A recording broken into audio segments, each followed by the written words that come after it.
Oh, okay. And then you gotta play with it. Oh, it never stood up that tall. I could never get it to stand up that tall. Maybe that will work. Okay, we're live. Yep. Okay, he's ready. We're good? All right. You ready, Chris?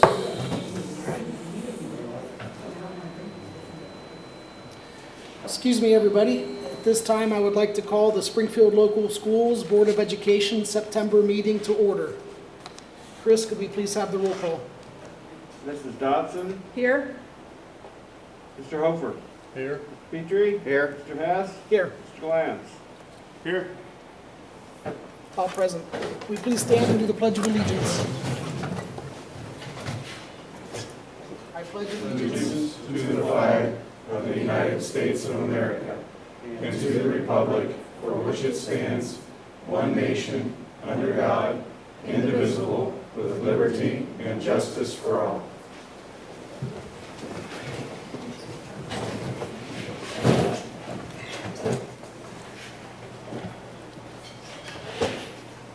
Item number 4, presentations. First, we have a curriculum update with Ms. Mary Meadows, our Director of Curriculum.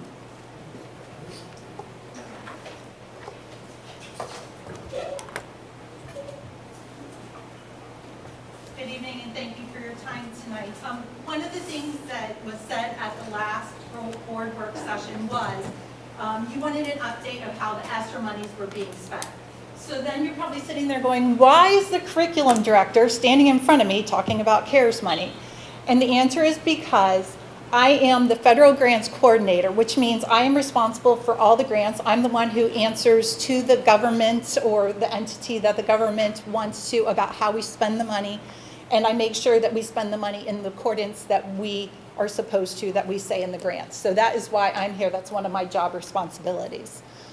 So I would like to start with the CARES dollars. Those are the first dollars we got back in the shutdown of 2020 at the very end after we were eliminated. There was a budget elimination of the foundation's money, I believe. Is that correct, Chris? Okay, so there was elimination. So at that point in time, when they decided to give us what is called CARES, we got a total allocation of $431,370.55. Of that money, we spent $199,798.75 on 3 teachers' salaries. Salaries only, not benefits. The rest of the money went to supplies. That would include completing our, as far as we got with the one-to-one initiative, purchasing items for sanitation of the district, including machinery, the guns, did we do the spray guns? Things like that. And so we spent that money, that $216,949.07 on those supplies. So that was almost a 50-50. That would leave you approximately $14,622. That was given to our non-public schools. We were required to consult with the non-public schools that are in our area, so that way they were allocated some of the funds. It comes through us, and we are a flow-through account for them. So they got $14,000 of that $431,000. You know, did they receive any money directly, or was that? Eventually they did. This is the only time that they made us be the flow-through for them. After this one, they decided that there would be a different way of allocating the money to the non-publics. Very good, thank you. So that leads us to the second allocation that we got, which is known as ESSER 2. So ESSER 2 was approximately, it was just short of $1.8 million. All right, so these numbers are massive. So please know that they're massive. I'm throwing them around kind of flippantly because I never see the cash, right? So it's kind of fun to look at the amount, but you're like, that's a lot of money. So for ESSER 2, we spent just under $840,000 on 11 teachers' salaries. We then added in their benefits, which came to almost $415,000 for a grand total of $1.5 million on these 11 teachers. We are spending $52,500 on ancillary services, this would be things like the sports that we wanted to keep. This would be the benefits associated with the sports. That's an additional $6,000. So it comes to almost just short of $59,000 for sports and for the service down at Schropp that it's not in-school suspension, but it's their academic recovery plan down at Schropp. Additionally, we spent almost $230,000 in busing services. So that would have been those routes that would have been cut if we had gone down to state minimum. That would be $55,000 worth of salaries, $35,500 worth of benefits, and another almost $138,000 on the busing contract for those buses that would have been cut. Grand total, a little bit here, a little bit there, because those are rounded numbers, is almost $1.78 million. Which leads us to our final allocation, which is called ARP ESSER, the American Recovery Plan ESSER, also known as ESSER 3. So those names go kind of interchangeably. That amount is just over $4 million. This money is going to be used through FY24, which means it has to be spent and checks written by September of 2024. So currently, and this is an adjustable budget because it's hard to plan out for that many years based off of union contracts that are up for negotiation, things like that. So currently, this is how we have it allocated. That does not mean that it will continue to be this way, but this is how it's currently allocated. For teachers' salaries, which would be about, I have to check my numbers just to make sure. We are spending out of teacher salaries, out of ARP ESSER this year, $493,000 with a total of $237,000 in benefits. So then what's going to happen is in the next year, the people who are getting paid out of ESSER 2 and the people who are getting paid out of ARP ESSER will all be paid out of ARP ESSER for the next year. And it comes to a grand total of $1.6 million. Like I said, I'm throwing these numbers around kind of flippantly, but they're huge. It also includes $814,000 worth of benefits for those teachers. We do have purchase services included in there for $280,000. This would be our things like our progress monitoring tools that we are using in our classrooms and our individualized computer instruction that we have for, we call it Edmentum or Exact Path. We've been using that for a couple years in order to help fill the gaps for those students who might be struggling in the classroom. We do have transportation built in for the following year, another $56,000 for contracts. We did not have any benefits built in, but we did have $138,664 in the contract for the actual buses in that we contract with First Student. Let's see, we do have some money still in supplies because we still have to complete our one-to-one initiative. So we have right now sitting in supplies approximately $600,000. We do have to finish our one-to-one initiative down at our elementary schools, and we do need to do a refresh on the technology that is not only in the classrooms but in the teachers' hands in order to support the platforms as they increase.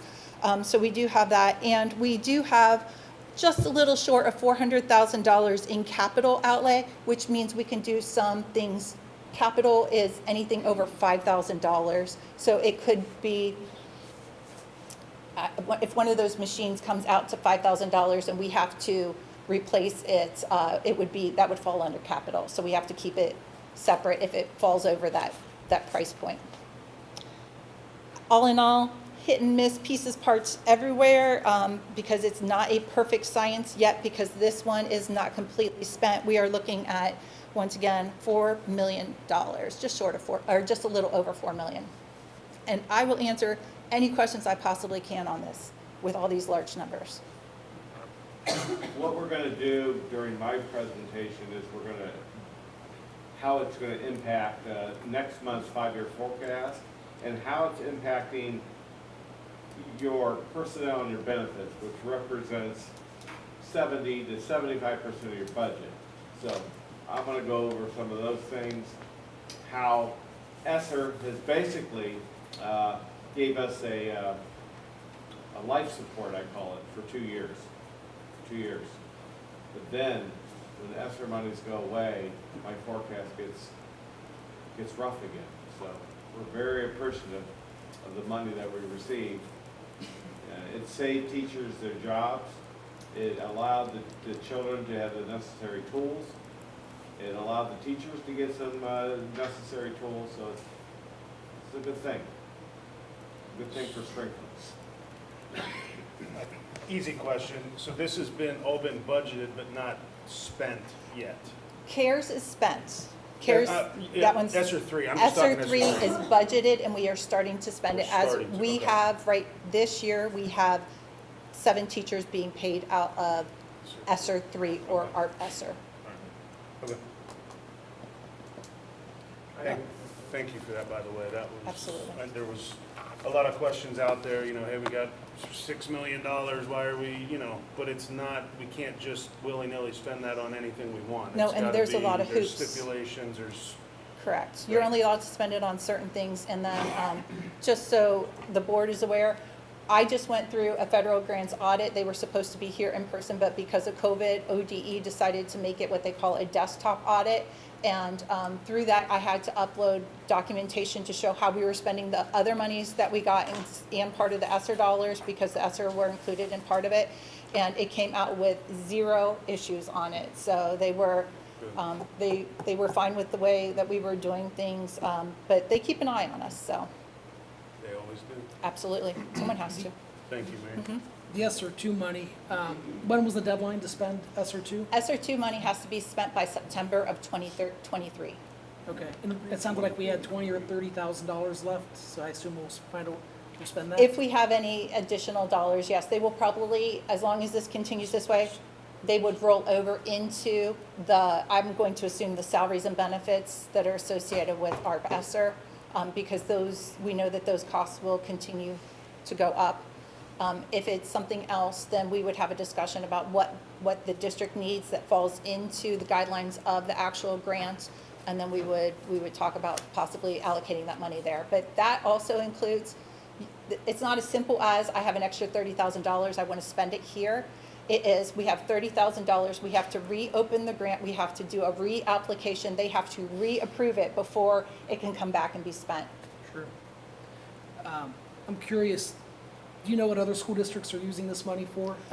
Some school districts, a lot of school districts in the beginning used it to complete their one-to-one initiatives. They were a little further ahead than we were on that. Some districts are spending it on air conditioning and ventilation systems. I heard one district is giving their teachers bonuses for COVID-related job duties, things like that. It's kind of, there are some all over the place type ideas. When you say air conditioner, are you talking about high efficiency filters that help clean the room of particulates? Air conditioning. Or are you just talking HVAC? Because there is a difference. I'm talking air conditioners in the layman's terms. Like, to Okay. me, an air conditioner is something you put on top of the building and it cools it down. Other than that, I'm not sure. Right. There are also air filtration systems. That's what I'm in some referring, that's what I'm districts. referring to. There's districts. There are have some done that are, both. yes, are doing the filtration. They're doing the black light filtration, I've heard. In addition, I don't know what. It's that a really heap is. of filters. And a lot of that's basically it is. dependent on the school situation, pre-COVID, you know, everything, so. Correct. Yeah, I guess my point was financially stable school districts are probably using this money to, do infrastructure improvements, maybe do curriculum improvements. We're just using this money to survive, At this point, And we're that's using this money to survive. and that's a difficult situation. Yeah, you would chew all that 4 million up if you tried to air condition two buildings, this one and Schrock, and it would sink the boat quick. So, any other questions? Thank you for your time. I appreciate it. Thank you. Thank you, Mary. You can ask a question at the end where we have comments. Item 4.2 on the agenda, Spring Hill building update.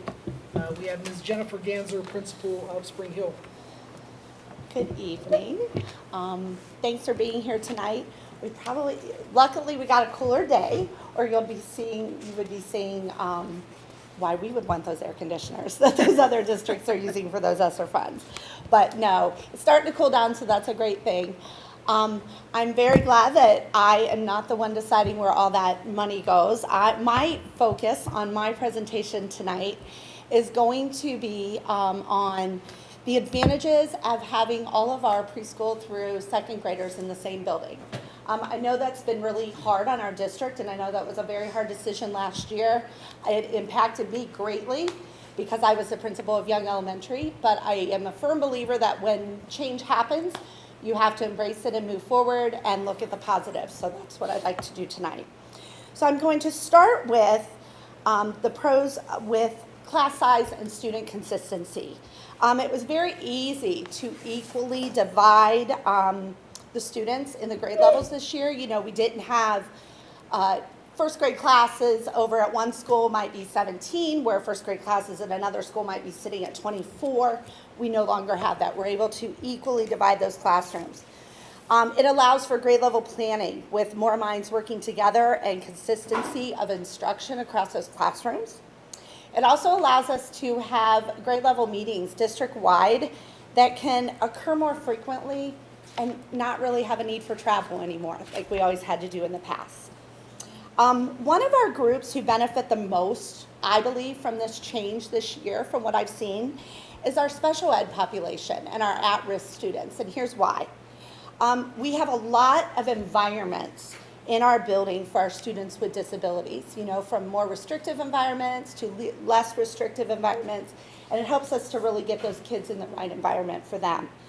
Also our resource teachers, because they are servicing our preschool through second grade, they have less of a grade span than what they had previously.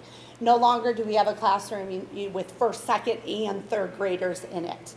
We were able to reduce that grade span so that teachers don't have as many multiple grade levels.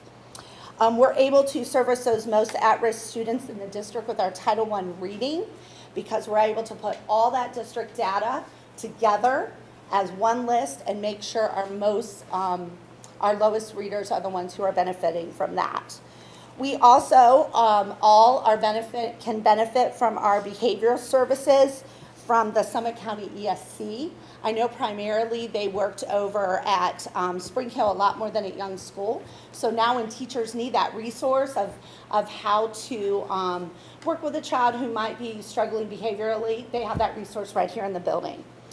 We also have a full-time psychologist on site instead of just a couple days a week, and a full-time speech and language pathologist because our numbers are larger. We also see some financial benefits. Obviously, there were huge ones that were all discussed last year, but here's just a few others. We have cost savings of instructional supplies due to not having to duplicate them at 2 different buildings. We now, for our Leader in Me program, we only have one school-wide site fee, so that has reduced that in half. And that is for our trainings and our coaching days and so forth. We also, like we discussed last year, we were able to reduce a little bit, go down a little bit in our staffing, so that saved money. And we also have more utilization of our resource officer because they're servicing less schools. Our parent group and parental supports also have some advantages. There's a lot more kids in the school, so we are definitely have more families that we can go to recruit help from. And all of our elementary students will get the exact same school-wide experiences. So that's exciting to me as well.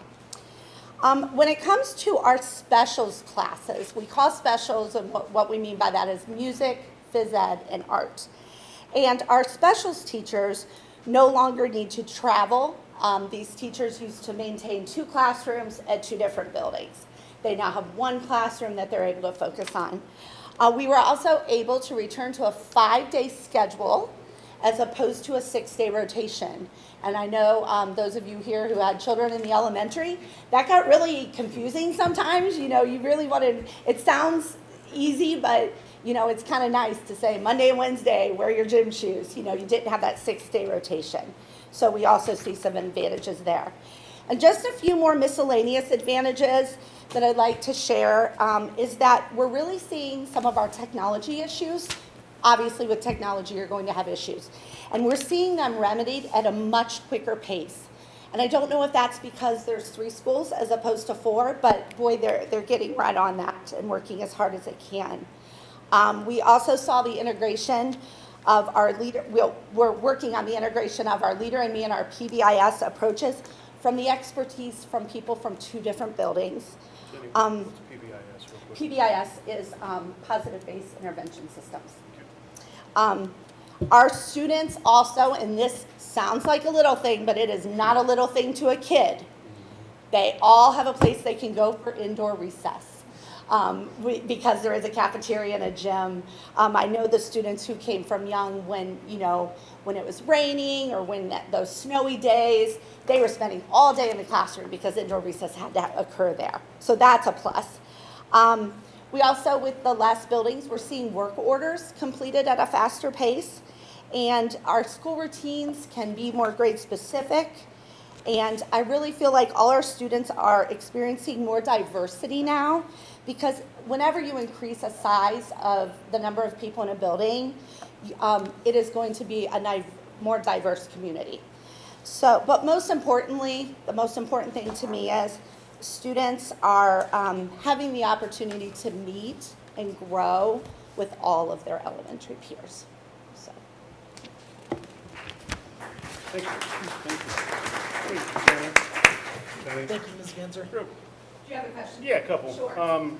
How was the overall start of the year with 2 schools coming together? Now you had preschoolers and kindergartners new to, some were at home last year, maybe for a kindergartner, so that was their first time in school. You had the at-home, you had the virtual ones that were back in school this year, plus the new school. How did that go? It was rough. It was very rough with I will tell you, the teachers, all the staff. I mean, the time that they put in, I can't even tell you. I mean, there were teachers who were here well after dark, night after night after night after night, because they wanted to be ready for those kids when they came in. And, but as far as, I would definitely say that we were talking about this today in our administrator meeting. Definitely, I would say on average, and I'm totally guessing, I don't have specific data on this, so don't hold me to this. But my opinion is, I feel like the average student is about a half a grade level behind. And I don't know that that just has to do with the move, but I mean with COVID and like you said, with kids coming in from online learning, it's just, I mean, we definitely want the kids here. More learning takes place when they're here. We know that for a fact.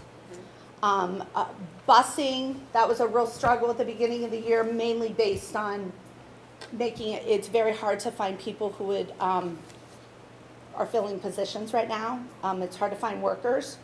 So we're having a rough time with that.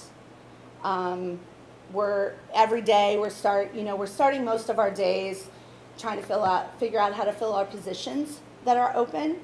But I'm telling you, everyone's pitching in, they're doing what they can. They're saying, tell me what to do, how can I make it work?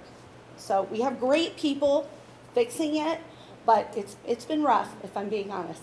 Thank you. But we're gonna focus on the positive. Anything else? Thank you. Thank you, Mr. Andrew.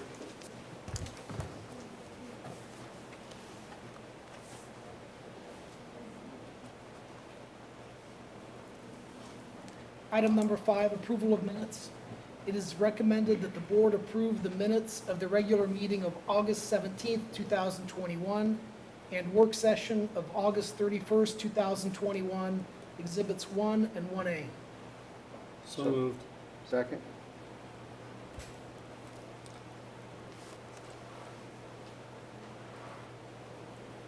Chris, when you're ready? Mr. Lance? Yes. Mr. Hess? Yes. Mr. Petrie? Yes. Mrs. Dodson? Yes. Mr. Hofer? Yes. Motion passes. Item number 6, citizens' comments on agenda items. Citizens' comments on agenda items are welcome at this time. Participants shall be limited to 5-minute durations. Before opening it up, I just want to say a lot of frequently hard issues come before the school board. every now and then some issues come before us that are very emotional issues.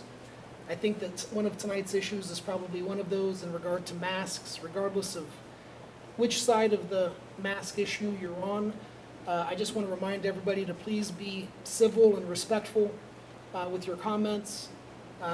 You know, our students and our children are watching us, and it's important that we set a good example for them. So with that, please feel free, if somebody would like to start with public comments, please say your name and your address as you begin.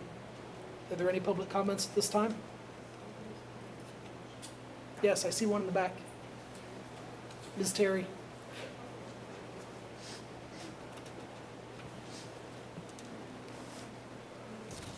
My name is Miranda Terry. I live at 2246 Cornell Drive. Mine has nothing to do with masks. Item number 10 on your agenda is for Life Unleashed contract. This came up at your last special board meeting, and I even spoke saying this is a great program. However, between that time and now, we've got put on fiscal watch. I emailed 5 people today asking for exhibits that were attached to the agenda. Never got a reply, never got any exhibits. So I asked you, how much is this going to cost our district, and who's paying for it? What funding is it going to come out of? My son would probably take part of this. My daughter, depending on how long it takes for her to get up to the school, she might too. However, is this going to end up costing another program to be cut because you brought in another program that's going to impact every student in the district and not just benefit the band members or the athletes or whoever you guys are benefiting? So I just wonder, as a parent who keeps seeing things taken from our students, is this going to be a new program again that's going to take something away from our kids that we already have? Thank you. Thank you, Ms. Terry. Any other public comments this evening? Yes, please. Just me? I got you. That's great. I get to use the podium, right? You do. Yes. Thank Yes, you. please. I'm glad I get 5 minutes so I don't have to try to talk real fast. I'm really happy to have a chance to talk. Bear with me if I stumble over my words or if I sound a little nervous. I'm not accustomed to speaking in front of people very often. My name's Bryce Rose. I'm a father of 4 children who attend Springfield schools. And my wife Nicole and I are very grateful for the care and attention the teachers and staff show our kids.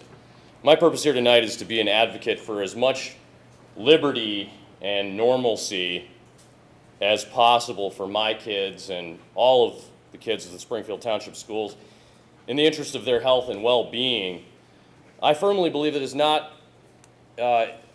our kids' health is not being well served by wearing masks, by isolation, and by quarantine protocols in general. With that being said, I'd like to reference an article briefly, if I may. It was published in last month's Wall Street Journal. And again, I'll try to keep this very brief. This article, if anybody wants to check it out for themselves, is called "A Case Against Masks for Children" by Dr. Marty Macari of Johns Hopkins University and Dr. Cody Meisner, Chief of Pediatric Infectious Diseases at Tufts Children's Hospital. So a few of the points addressed and brought out in this article are the question, do masks reduce COVID transmission in children? The article states, believe it or not, we can only find one single inconclusive study that addresses that issue. Yet the CDC has decreed that 56 million U.S. children and adolescents be masked regardless of the prevalence of infection in their community. Authorities in many places took the cue to impose mask mandates on that theory and that masks can't do any harm. That isn't true. Some children are fine wearing a mask, but others struggle. Those who have myopia can often have difficulty seeing because a mask fogs their glasses. This has long been a problem for medical students. Masks can cause severe acne and other skin problems. The discomfort of a mask distracts some children from learning. Mr. Sincere, by increasing airway resistance during exhalation, masks can lead to increased levels of carbon dioxide in the blood, and masks can be vectors for pathogens if they become moist or are used for too long. In March, Ireland's Department of Health announced it won't require masks because they may exacerbate anxiety or breathing difficulties for some students. Some children compensate for such difficulties by breathing through their mouths. Chronic and prolonged mouth breathing can alter facial development. It's well documented that children who mouth breathe because adenoids block their nasal airways can develop a mouth deformity and an elongated face. Psychological harm from widespread masking is an even greater worry. Facial expressions are integral to human connection, particularly for young children who are only learning how to signal fear, confusion, and happiness. Covering a child's face mutes these nonverbal forms of communication and can result in robotic and emotionless interactions, anxiety, and depression. Seeing people speak is a building block of phonetic development. That's what, when you hear and when you see the words formed in the mouth. It's especially important for children with disabilities such as hearing impairment. What about the risks of COVID? The CDC reports that for the week of July 31st, the rate of hospitalization with COVID for children 5 to 17 was 0.5 per 100,000, which would amount to roughly 250 patients. CDC says not all of these were in the hospital for COVID. Viral testing and admission is routine, even for patients who have no COVID symptoms. Children who do develop COVID symptoms are at minimal risk of long COVID. According to a Lancet study from August, children have been known to transmit COVID, but far less than adults do. A North Carolina study conducted before vaccines were available found not a single case of student-to-teacher transmission where 90,000 students were in school. Many of the face cloth coverings that people wear are not effective in reducing any of the virus movement in or out, epidemiologist Michael Osterholm says. We have been encouraging Americans to wear masks since the beginning of the pandemic, but special attention should be paid to the many children who struggle with masks. Public health officials claim to base their decisions on guidance and science, but there's no science behind mask mandates for children. Thank you. Thank you, Mr. Rose. Mr. Rose, what was your address? I did not get that. My address? Yeah. Oh, I didn't know I was supposed to give you that too. Caught me off guard. What's our address? 1019 Cromroy Road. It's Thank not you. in my notes, sorry. No, quite all right. You're on the west side, I'm sorry? west side of Massillon? Just off of Arlington? Yeah. Thank you, Mr. Rose. Thank you. Next speaker. My name is Christopher Anderson. I'm from 456 Sumner Street, Akron, Ohio. I have a question for the federal grant writer. Is there a stipulation to getting federal funds based on wearing a mask or just wearing a mask? I'm happy to record questions typically during public comments. We can wait and we can discuss questions when the motion is passed, unless any of the school board members would like to answer a question now. But I'll make sure to record all the I'll make a questions. statement too. Thank you. Based on whether or not the federal funds have a stipulation for masks, that is, and I guarantee you that is a major decision maker for you guys putting masks on the children. And you really need to consider the actual health effects that masks have on these children. Thank you. Thank you, Mr. Anderson.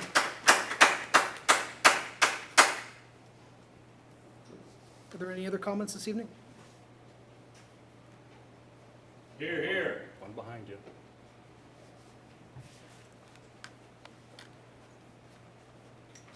My name's Regina Salas. I live at 3233 Sanitarium.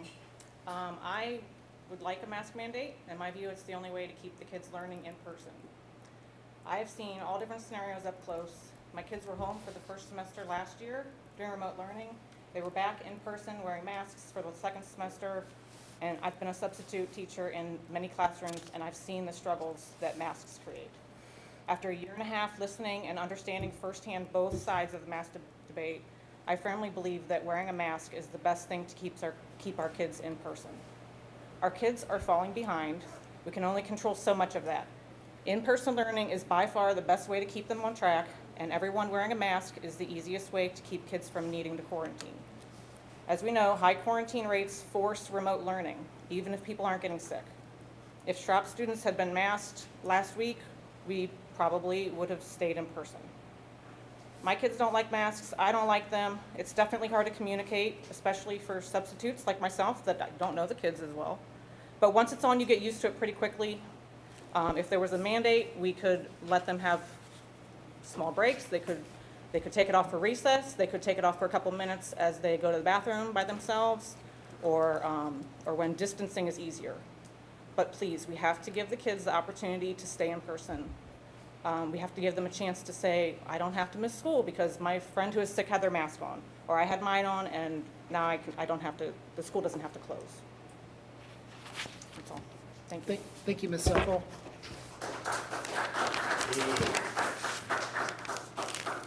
Any other public comments this evening? Yes.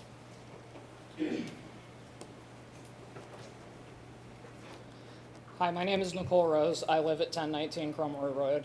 I have 4 children in the district. I have 1 at Spring Hill, 1 at Schropp, and 2 at the high school. I have 2 children that have autoimmune conditions that require constant medical care in terms with specialists and the school nurse. The endocrinologist for both of my sons told me that it should be my choice whether my children should wear a mask. They're my kids. When your children are born every day, you're faced with the decision: breastfeed, formula feed, cloth diapers, regular diapers. It's your decision. This should be no different. Springfield doesn't offer a second option for kids that cannot mask. When I called today and asked what other alternative can I give my child to not wear a mask to school, I was told to leave the district. And that's, in my opinion, that is bullying my children, and they're being forced out of the schools that they love over a face covering. I understand COVID's real. I understand it's a big deal. Everybody should have the choice to do what they want. If you want to send your child to school with a mask, that's wonderful. If you want to get your child vaccinated, that's wonderful too. I don't have to. They're my kids. They're my decision. If we have to go virtual, that's fine. Maybe instead of masking our children, we should start with masking the staff. Out of the 29 cases in Springfield local schools of COVID, 8 have been amongst staff. Maybe instead of punishing our children, we should start with masking the staff. See if the numbers go down. That's just my opinion, and I think what should happen. They're my kids, not yours. I know you guys have kids in the district. Everybody should be able to make their own choice at free will. It shouldn't be if Governor DeWine or President Biden wanted masks in the school, they would mandate it. They're not mandating it. They're only recommending it. Last year, the Summit County Health Department recommended Springfield local schools start virtual. You guys had a meeting. You disagreed, and then you said, okay, we're going to start virtual. And then in about 24 hours, you guys changed your mind and said, wow, the parents want to be in person. You guys listened to the parents. Copley, Fairlawn Schools, Revere, and Mogador are all parents' choice. Why can't Springfield be like that? We're better than that. I understand that people get sick, people die. The risk of little kids getting sick and dying is fraction small. And if you don't like the idea of being in school without a mask on, then you should explore alternative options. I should not be forced to withdraw my kids out of a school because they are being forced to wear a face covering. I have kids from 5 to 14, and it's not right. It's not fair. And I think my husband should have the decision to decide what we do with our children, whether it be a mask, whether it be a vaccine. My 7th grader in my kindergarten started this year. I signed an exemption form and said, I will not vaccinate my children. They accepted it, said, absolutely no problem, that's your choice as a parent. But they won't accept me saying that I will not mask my child. I'd like to know what the difference is. Here we sit in the meeting, out of the 5 board members, only 1 of you are masked. So how are we in here sitting talking about masking our children when we're in a room full of people with no masks? It makes no sense. It's not right. They're my children. I should choose. They're your children. You should choose. There should not be a mandate. If Governor DeWine wanted a mandate, there would be a mandate out and we would all be masked like we were last year. But we're not. Be the better person, stand up to the nonsense, and let parents have their choice to do what they want with the children that they brought into this world. Not you guys, with all due respect. I brought my children into this world with my husband. None of you guys. I want to send them to school. I want them to be free. I don't want a mask. It's bad for them. My teenage daughter complains about it. She's 14. She has acne. She doesn't want her face covered. She wants to wear her cool lipstick and stuff. Are we going to change everything because there's germs? Because there's germs. My kids have had strep throat. You know, I don't think a mask would have saved them. But I think all I stand for is a parent's right to choose what is right for their child. If you would like to send your child to school with a mask because you're worried about COVID or you're worried about quarantine, that's great. And if you don't like that idea, like I said, maybe we should start with masking the staff and leave the kids alone. The kids have no choice but to be here. The staff does. If they don't like the mandates, I quit my job over COVID mandates, and the teachers are welcome to change too. There's other schools out there that don't require them. Thank you. Thank you, Ms. Rose. Any other comments this evening? All right. Seeing no other comments, I'll move to item number 7, payment of bills. It is recommended that the board approve payment of bills for the month of August pending audit in Exhibit 2. So moved. Second.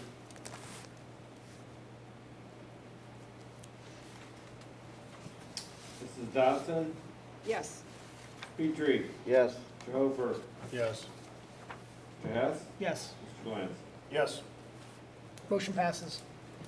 Item number 8, acceptance of financial reports. It is recommended that the board accept the financial reports from the treasurer for August 2021 in Exhibits 3, 4, and 5. So moved. Second?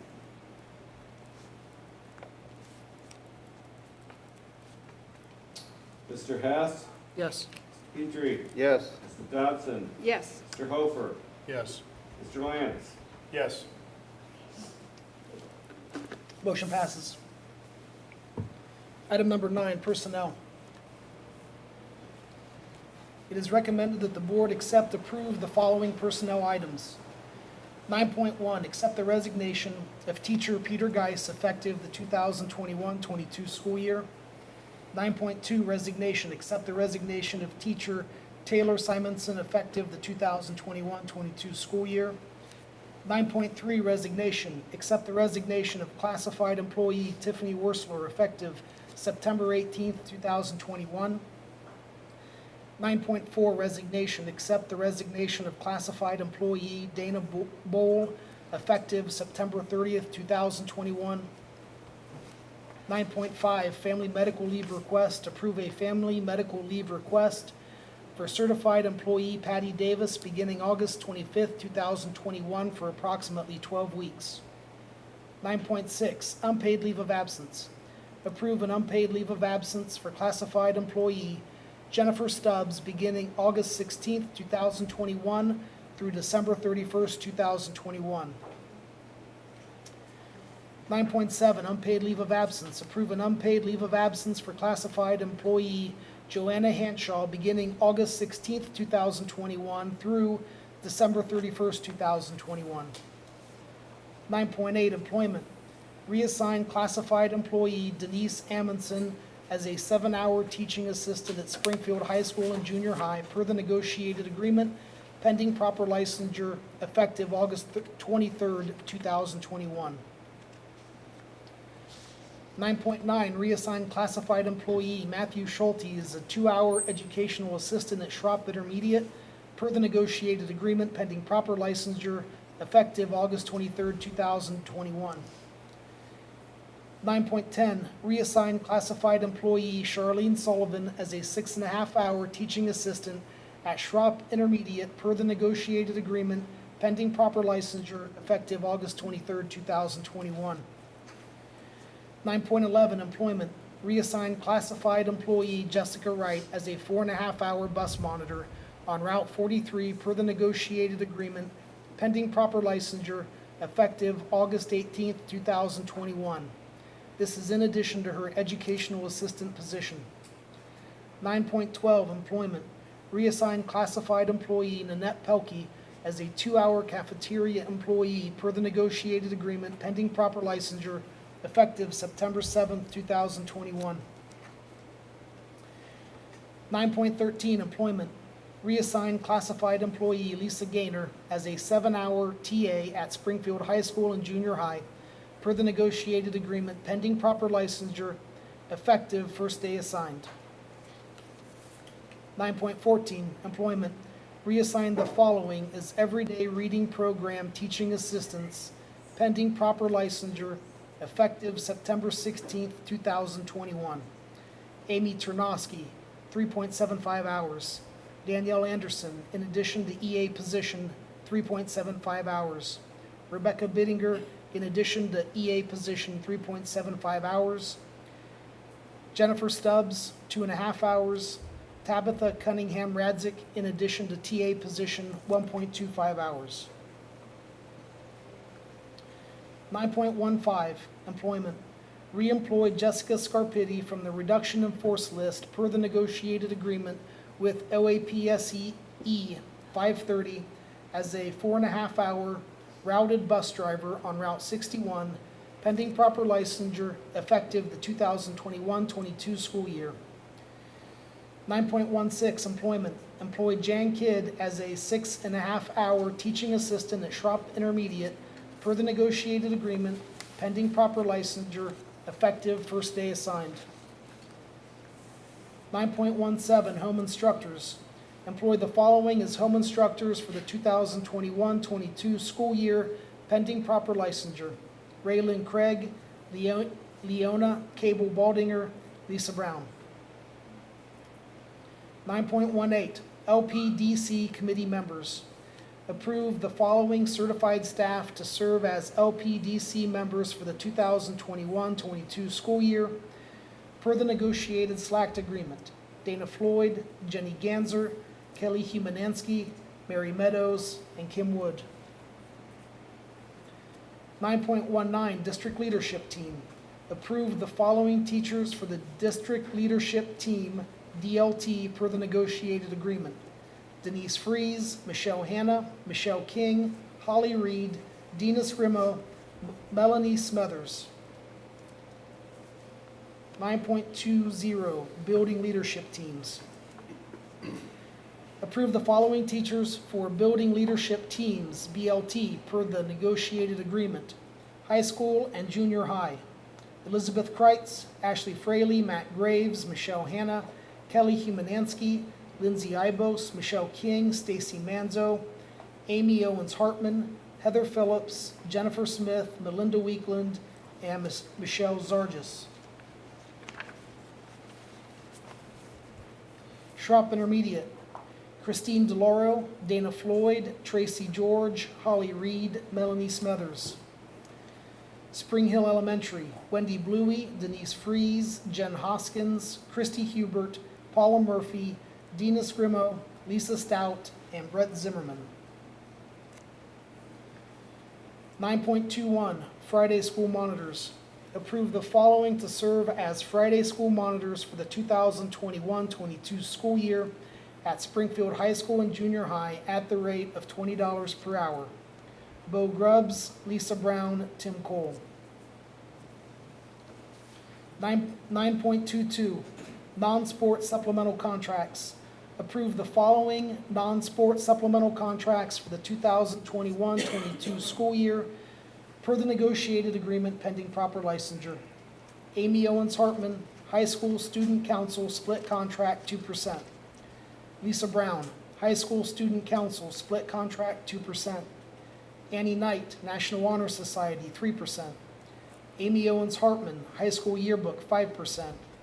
Lindsay Ibos, High School Dramatics, split contract 4%.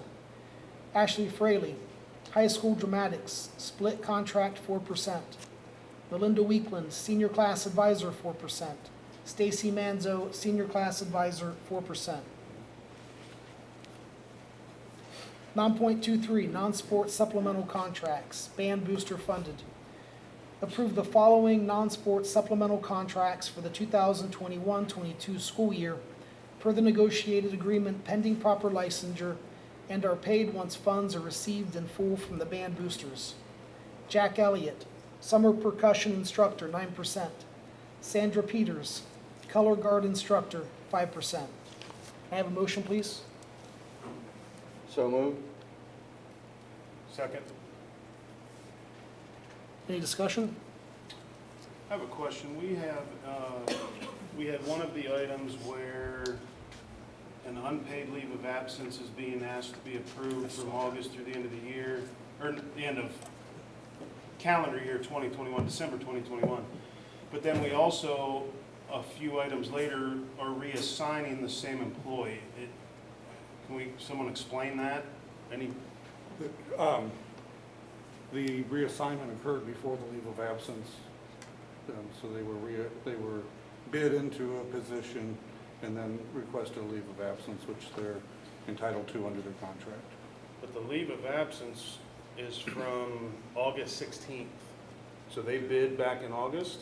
Is that, okay, all right, just unsure a little bit of the, so they bid in, that got accepted or won or whatever, and then applied for the leave. So we're still reassigning based on her bidding into it, but then the leave takes effect.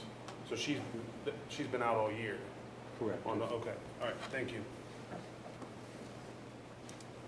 Any other questions? If not, Chris, can I please have the roll call? Mr. Hess, Yes. Mr. Lance, Yes.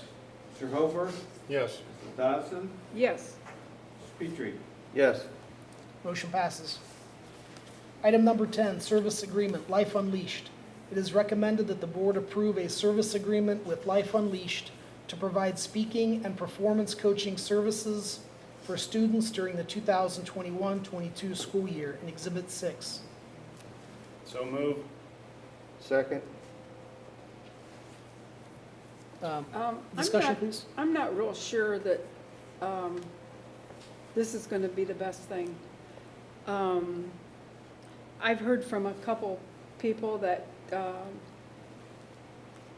that even the administrators weren't on board with this. And I know that there was one teacher that was very concerned about the approach that he had last year with students who were, I don't know, I won't say because I'm not positive, but it wasn't very good. I just am not ready to say yes yet. I think we need a little more investigation on this. I can't support it. Thank you, Mary Lou. Any How other- long has the individual been in business in this type of work? I know last year it was funded by private donations to fund this. And then follow-up question is are building administrators for this? Are they all for it? I don't have the answer to that question, Chuck. do I'll you? have to take inventory on that. I recommended it for the children and for our, working on culture, and you saw my notes on how it is, but we certainly, if we have questions on it, we certainly want to answer them, and we can get them for them. Yeah, we could postpone this. Yeah, and I think, this discussion is good. I think we had a question during the public comments about the cost. The cost is $20,000 for the school year. There are questions about what services are being provided, and in the contract, there are a number of services.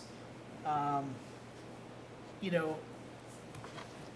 think everybody knows I am a huge believer in culture and leadership coaching. In my personal life, it's made a difference. I think that those who give it a try will also recognize a difference. I think culture is everything. It's how you approach your day. It's how you approach things that happen to you, whether good or bad. I think if there's anything our children need to learn outside of reading and writing and history, it's good culture.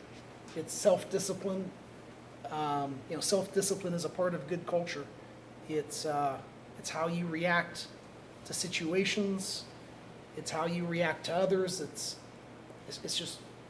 everything that guides, I think, our daily lives. And I know some of the concerns were, is this just for athletes? Is it just for student council members? Is it just for, what often, people refer to as the good kids or whatever? And I think the important thing is that no, I think what I think is really important about this is that it's for, he might not do one-on-one sessions with all children, but the goal is to include a very broad subset of our population, including those kids that are struggling. And I think that's really important, because when people think about leadership, they think about, your senior class president or the captain of your sports teams, but everybody's a leader. And, even the children that are struggling, the children that might be getting into trouble, they are leaders. They're just possibly leading others in the wrong direction. And I think it's really important to get and teach culture at all levels. And, and I'm fine delaying this, if we want to have Mr. Schultz come back. If we have questions we want to ask him, I'm fine with that as well.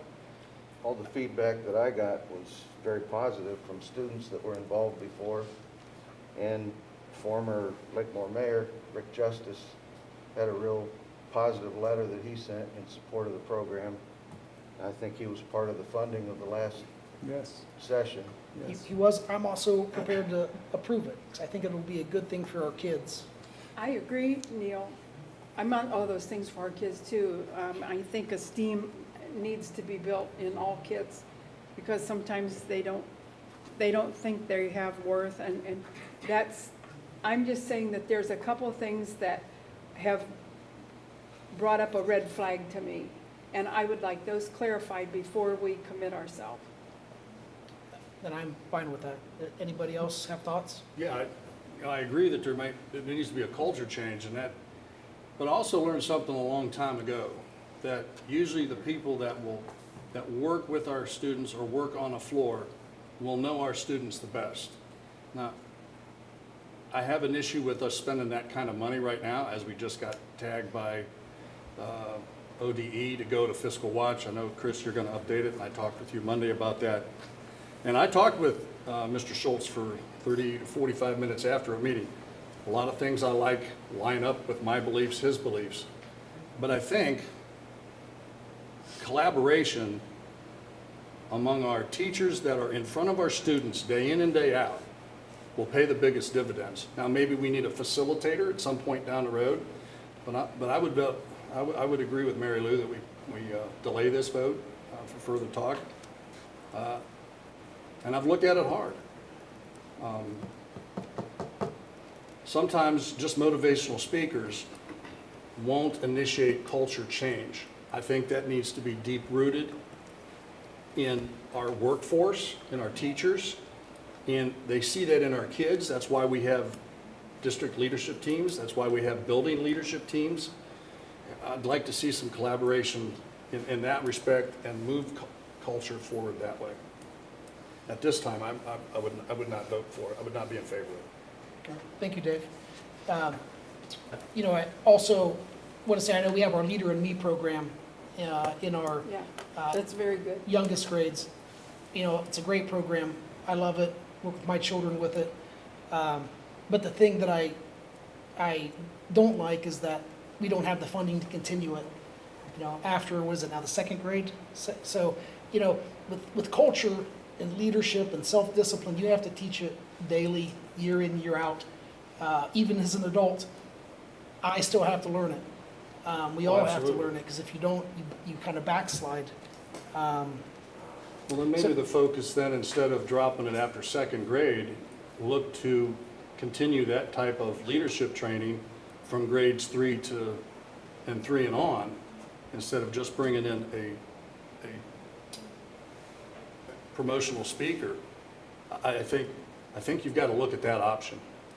I mean, I understand that if we're going to spend $20,000 on that, we could also spend $20,000 on moving Leader in Me, or another comparable program to that, and continue that process. If we've already started at the beginning, why can't we continue that? And I think that question needs to be answered.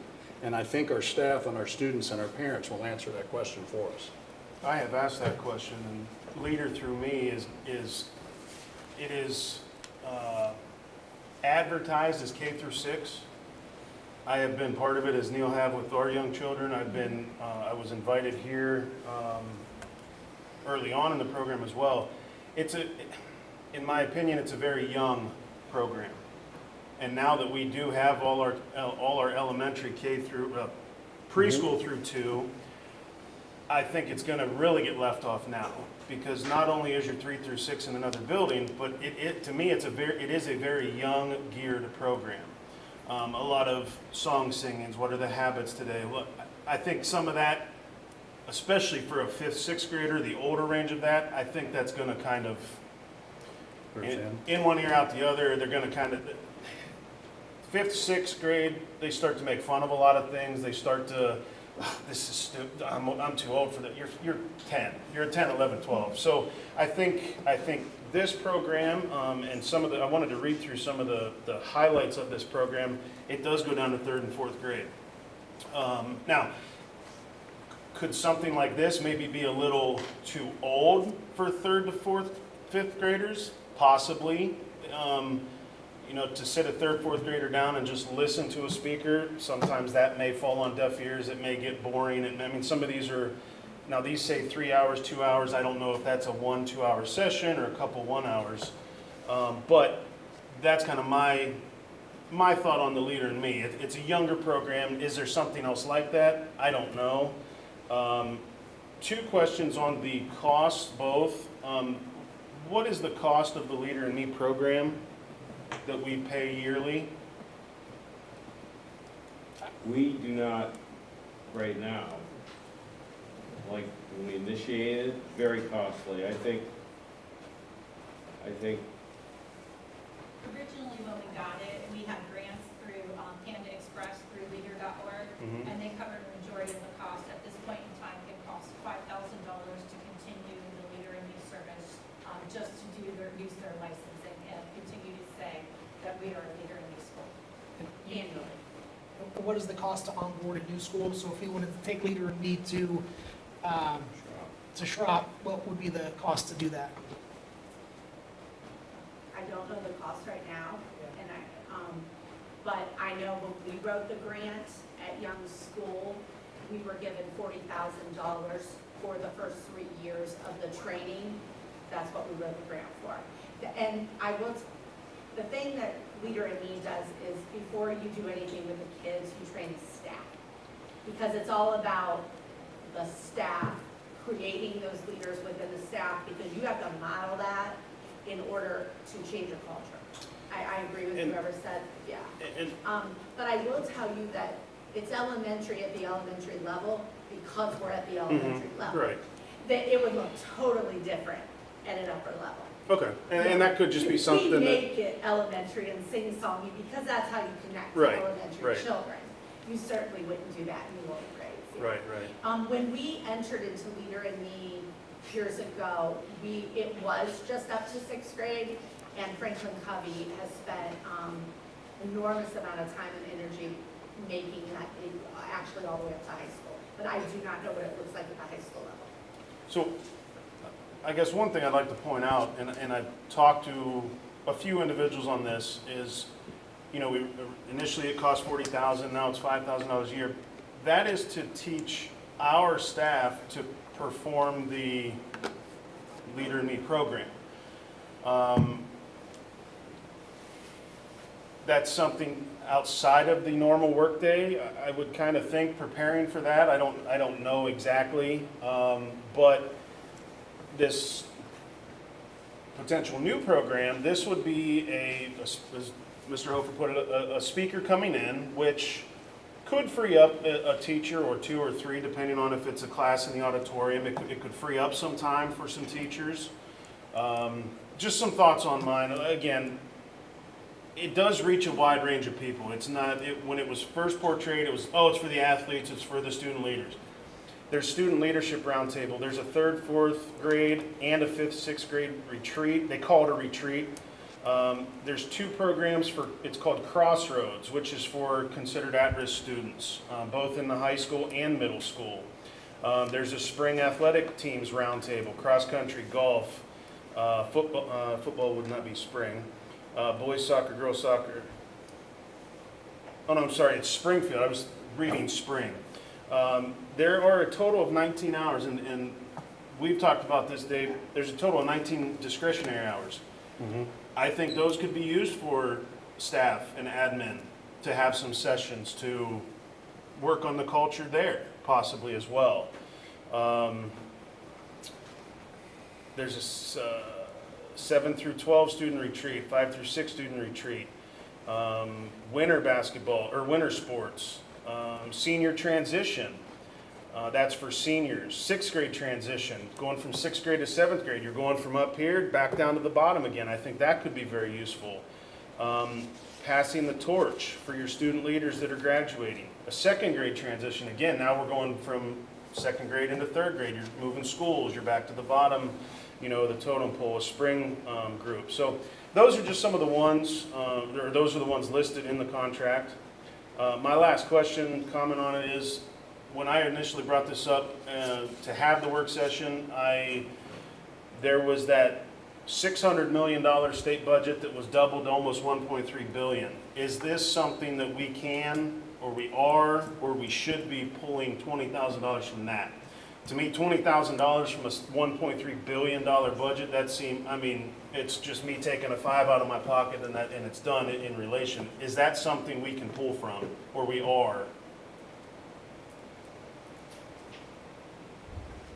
No. Why? Our budget is our budget from the state. There is no large increase for Springfield from the state, our foundation. Okay, so what's this line item called, so I don't have to just call it the, but this $600 million that went to 1.3, what is it titled, or what's it called? Student wellness, what? Oh, okay. You're talking the 467 fund. Yeah, we get a substantial amount of money for student wellness. And that's what this 1.3 billion is now, right? We would have to determine if this would fall under their umbrella, and then the board would have to make a decision if that's what they wanted to do. Have we, I brought that up last month. Did we look into that at all? Is it a grant process? Like, how do you get this 1.3? Is it just our percentage of our state budget, or? Right. The money is already allocated in the funding. Okay. We'd have to determine if this program would fit under the guidelines. That's the only thing we'd have to do. And then if it does, we would come before the board, and you would decide if you wanted to use it for that. I would definitely like to look into that. I think 20,000 out of that wellness budget from the state would be, to me, it seems like this program might fit in there. That would be your choice. I'm trying to pull up the exact amount, but I don't think I'm going to be able to do it in here. But I can tell you, I'll email you the exact amount that we're receiving this year for student wellness. Okay. And that should have been increased on what it was, correct? Being that I'll look at last year and look at this Okay. year. Thank you.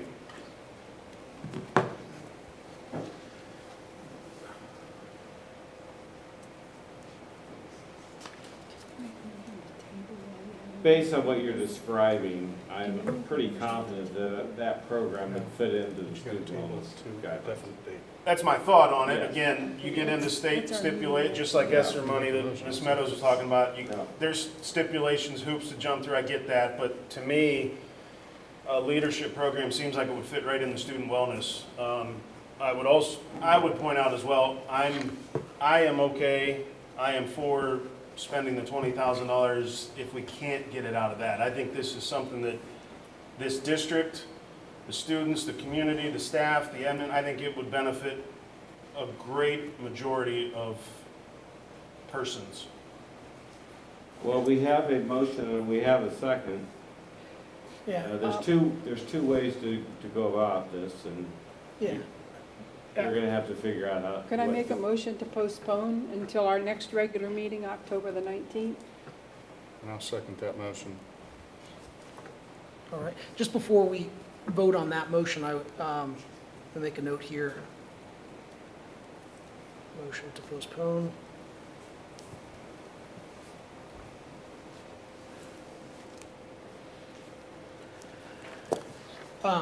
I did cost another program as well.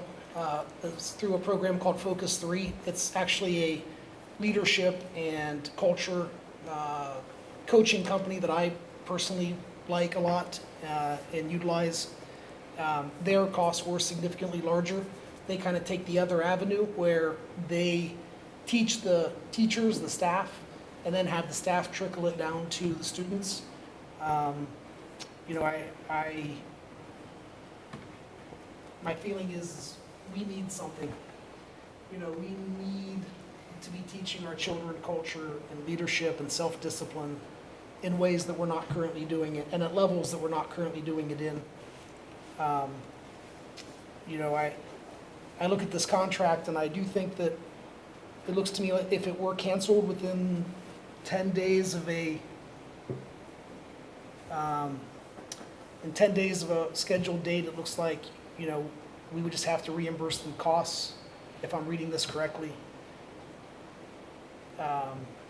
You know, I guess my personal opinion is I wanted to start teaching culture last year more. I hate to delay it any longer. I have no problem with bringing Mr. Schultz back in and asking him more questions. Also watching the program closely, and if we don't get the results that we want, canceling it. You know, I do think it should be monitored and watched closely, and if it ends up just being for athletes, I would be very upset. But I guess those are just my thoughts, and if anybody else has thoughts. Well, let's take that a step further.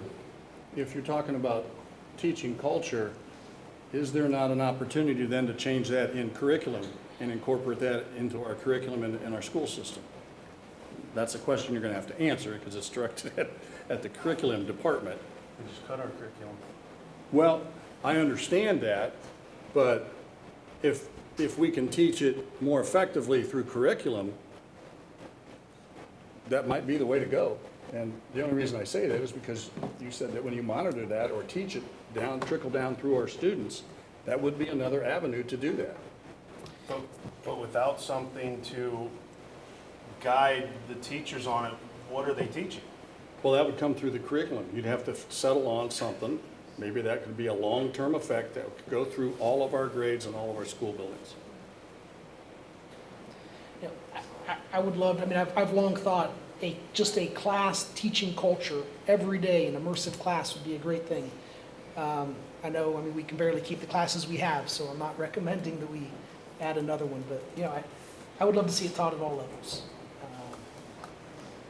So, if there's any other discussion, we can vote on the motion to postpone. With the previous motion on the floor, do we have to deal with it before we go to the next one? Yeah, you'd have to deal with the second motion first. The motion to postpone is what we'd vote on? I think the first motion. First Motion has the floor. Motion that's on the board agenda. If there's 3 votes to support the contract, the second motion, you don't even have one. Any secondary motion would overrule because you could Yeah. make a motion to amend. Isn't that, I'm going from my past, I believe if you make any motion to table or amend or anything, you can't vote on the first motion on the table and then vote to amend it. That, correct? Yes, you have to take care of the second one first. Yeah, I remember the last time we had a motion to table, it's been some months ago, but we did vote on that motion to table before we voted on Yeah, the motion. and that motion pass. failed. Yeah. Correct. Yep. Now, I have the motion to postpone. Let's vote on that. We need a motion, no, in a second. We have was. We did. got got one. I made the motion and Dave seconded it. Yep. Okay.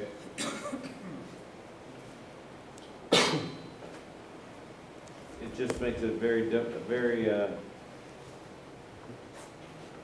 big deal. Okay. Can we call a vote? Yes, please. Mr. Hofer? Now, this is a motion to postpone, It is. Yes. correct? Then yes, postpone. Mrs. Dodson?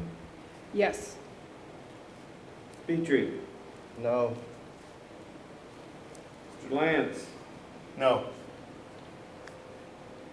Mr. Hess? No. That motion fails.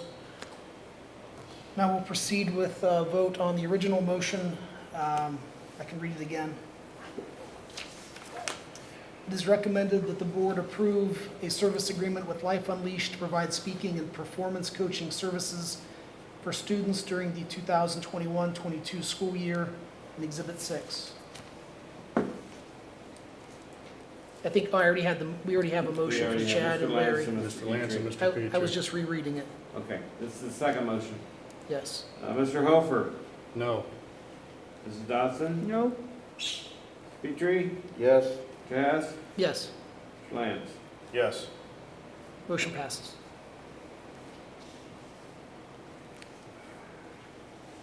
Thank you, everybody, for the good discussion. Item number 11, appropriations resolution for fiscal year 2022. It is recommended that the board approve the appropriations resolution for fiscal year 2022 in Exhibit 7. So moved. Second. Who made the second? Chad? Chad. Thank you. Mr. Lance, Yes. Mr. Hofer, Yes. Mr. Hess, Yes, Mr. Petrie, Yes. Mrs. Dodson. Yes. motion passes. Item number 12, resolution to require protective facial coverings in order to prevent the spread of COVID-19 and related variants. It is recommended that the board approve a resolution to require protective facial coverings in order to prevent the spread of COVID-19 and related variants. Exhibit 8. So moved. Excuse me. Second. Thank you, Larry and Chad. Certainly open up for discussion. I do have a question at the very end, and it was a suggestion that I wrote to the board members that we would consider state and local guidance and may consider suspending the face covering requirement at the conclusion of each grading period should the transmission of COVID-19 significantly decrease. Please define significantly decrease, because that's an open-ended target, it's argumentative, and it's arbitrary.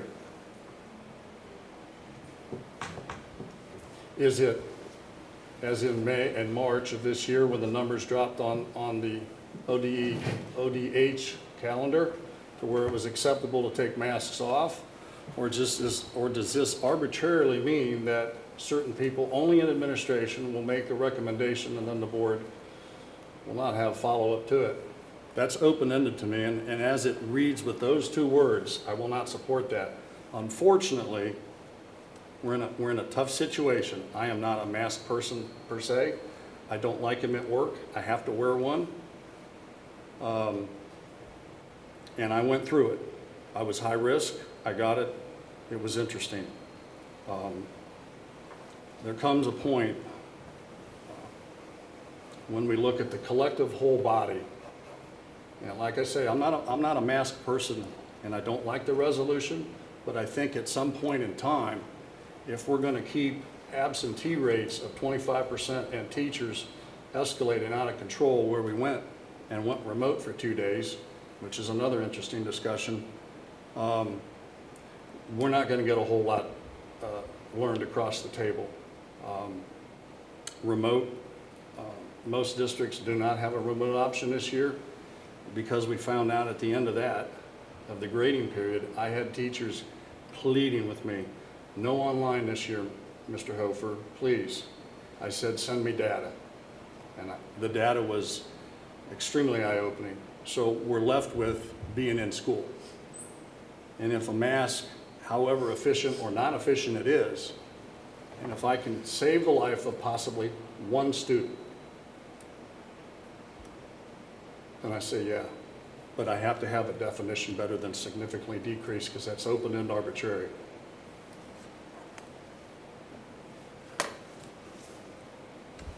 Do you have something you would propose in this place?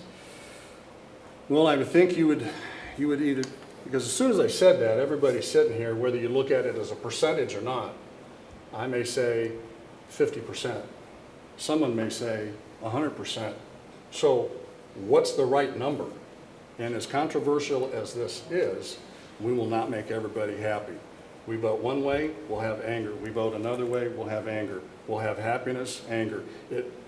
We have to look at the general good of our district, and that I think we need to take this into consideration. But I think you're gonna have to look at something on a chart where in March, the order said, hey, we're gonna relieve the order, that's where we mask off. And it's every 9 weeks, if I'm correct. Right. We meet daily with Summit County Public Health. We also have weekly formal meetings with Summit County Public Health. With the pandemic, I can tell you, there's no certainties on anything. So what we do is we look at the guidelines, we have consultation with many organizations and groups. This is our recommendation.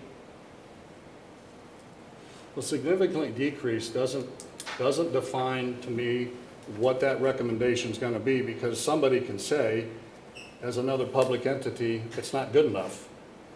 You've got to take it all the way down to 0. That is what that could possibly mean. I need something better than that, but I also need our building administrators to get involved in this also. They're gonna see our kids the most. They're gonna see who's in school the most. I think just leaving it at that language doesn't do us any justice. So, you know, in thinking about this,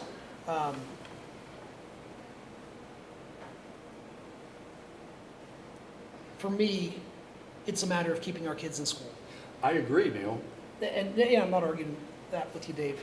I'm just kind of thinking this through out loud as I talk.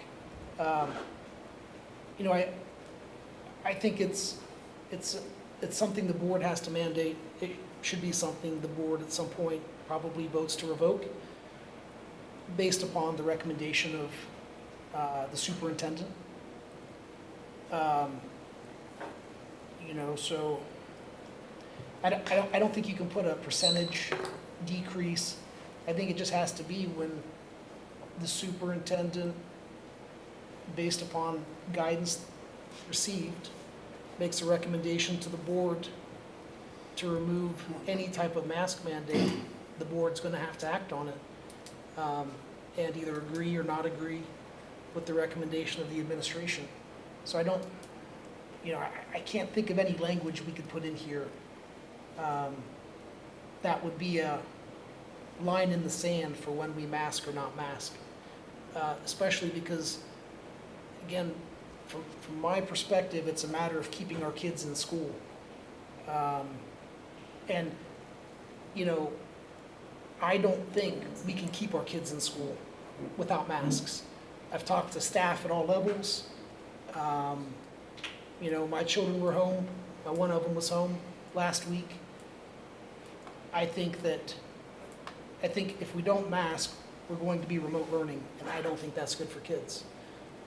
If we don't mask, we're going to still have widespread quarantines, which I don't think is good for kids, and I also don't think that it is good for parents, because they have so much uncertainty about whether they're going to be, you know, what's the status of their children going to be. So just kind of thinking about the language, I just don't know what we would alter this with, Dave, because I don't think there's a percentage. My opinion is I don't know what we would put. I think it's just a situation where if we approve it, the superintendent's going to have to make a recommendation, and the board's going to have to act on it, whether it's... What I'm afraid, I guess, is that Summit County Public Health would say, we recommend masks, and they have recommended masks, usually outside or inside. So that recommendation may never change. So we vote that way, it's going to be recommend mask all the time. So then every 9 weeks, it becomes an argument. And I agree with you. Putting the masks on changes the quarantine tracing and keeping kids back in school, which is where we need them. I fully agree with that. I've talked with enough people. Ron Reed from Coventry at the PLCC meeting last Thursday, I asked him about that, and can I use his name? He said yes. They masked up, and their numbers dropped pretty significantly because they were allowed to. The LCC did as well, 40% drop. Yeah. In 1 week. Yeah, so, I mean, the numbers are there to support it. I'm not a fan of it, but if it keeps our kids in school, and we can keep them in front of a teacher, we can keep them in the classroom, that is our best bang.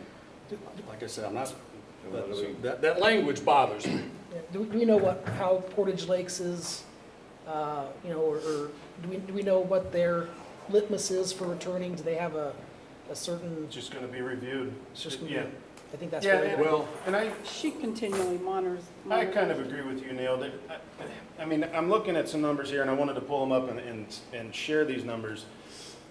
The week of 9/13, which was last week, which is what led to the Schropp going virtual for 2 days, there were, in the district, there were 350 absences, 323 absences, 315 absences, and then on the Thursday, when Schropp stayed home, it went down to 182. The Schropp percent, that's 23, 22, 23, 21% of Schropp building students were home.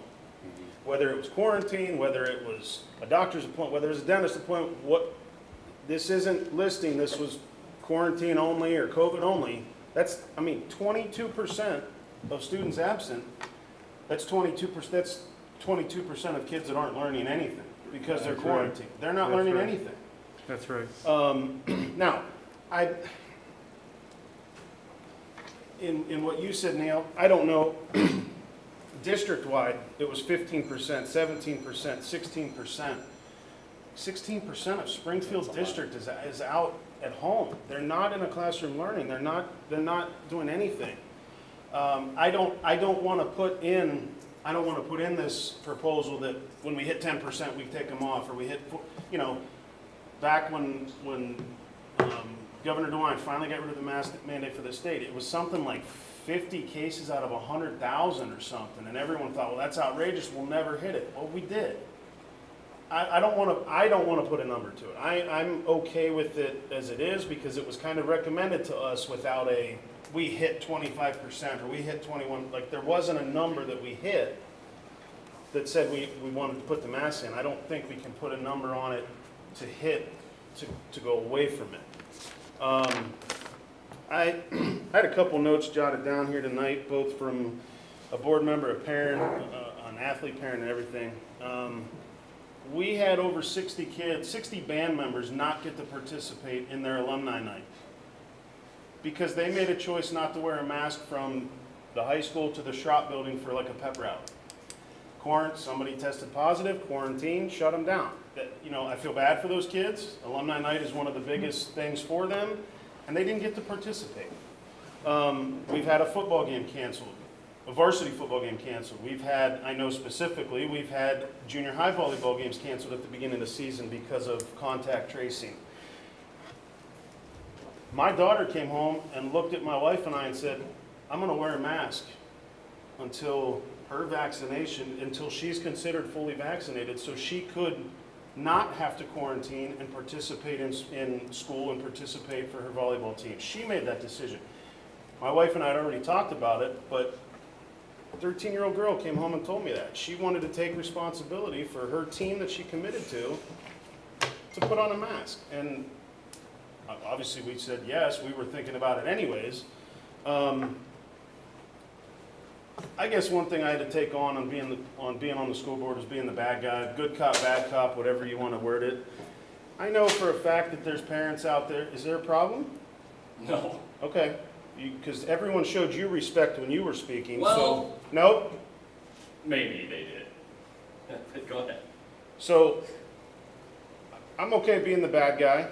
I know for a fact there's some parents sitting out there saying, little Johnny, little Susie, Mom and Dad aren't going to make you wear the mask. We're going to wait till the school tells us we have to, and then they think it's an okay idea.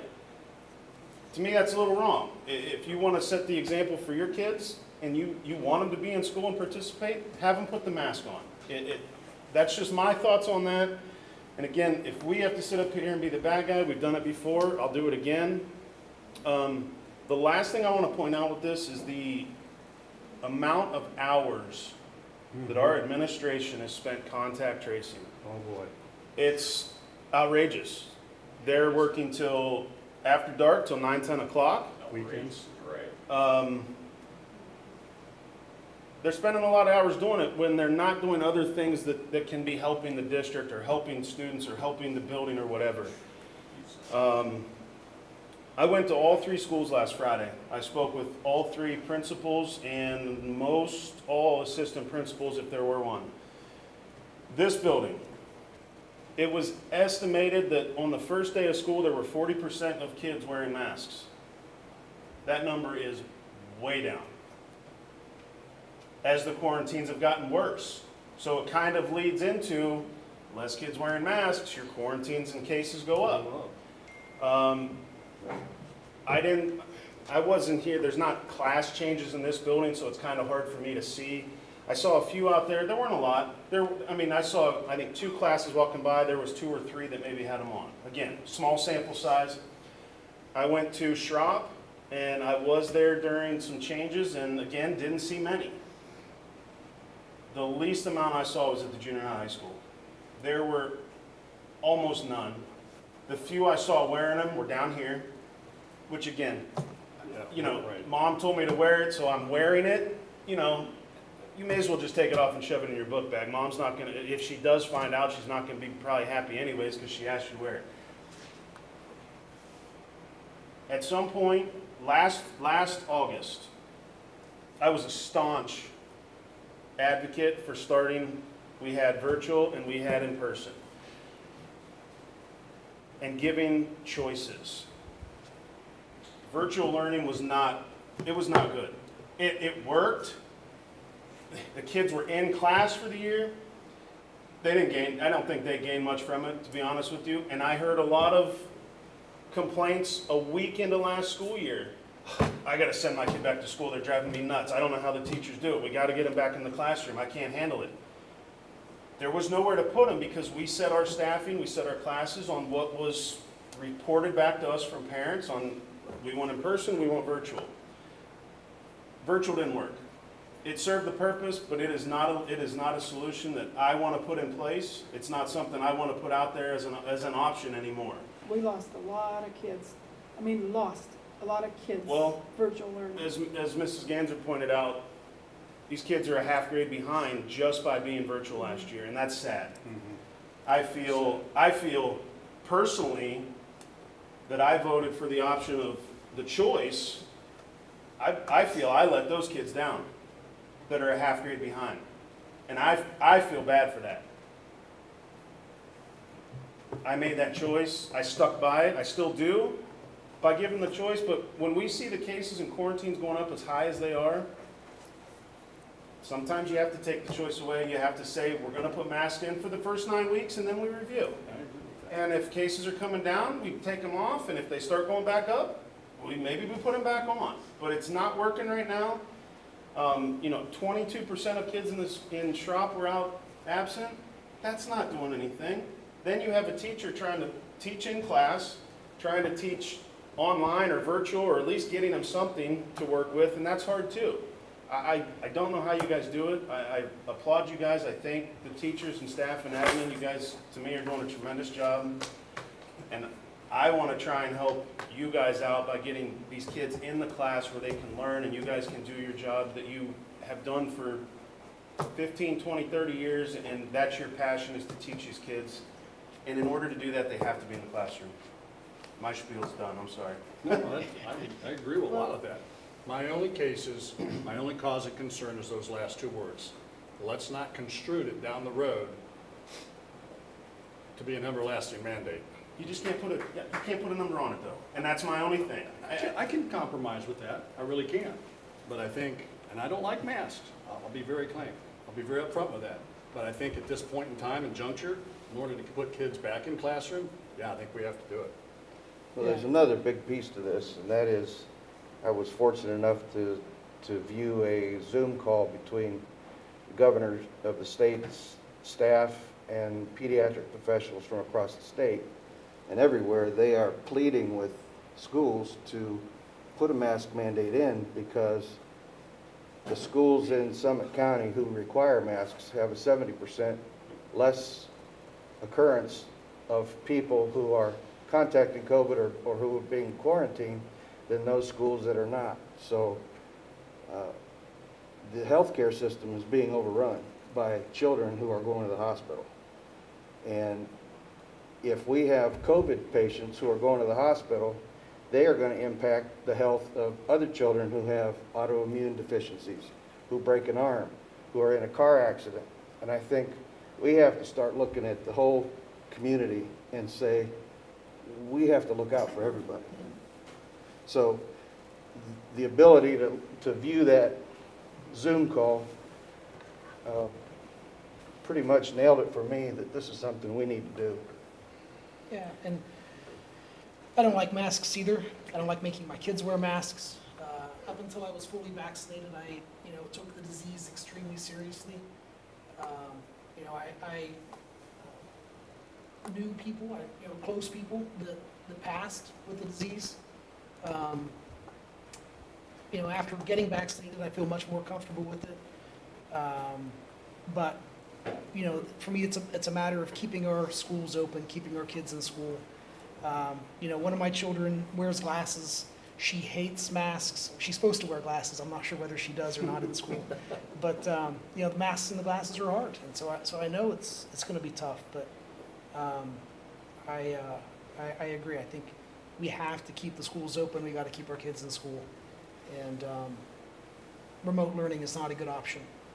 So I echo what you're saying, and I've also been vaccinated, so I feel comfortable being out.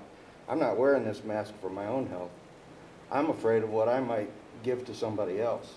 So I feel pretty comfortable that I'm going to be safe. I've been vaccinated, and I think that this is a respect for other people, the reason that I'm wearing this mask. And I'm prepared to put mine on after we pass the motion. I truly appreciate how you feel, because I feel the same way. I think they should be optional. I can't refute the numbers, though. I can't. Over, You know, more, You need to listen. There are ways you can be exempt. You can look into that. Also, there are face shields that are not masks that you can get. I have one at home. I don't wear it, but I have it. And it's durable, it's plastic.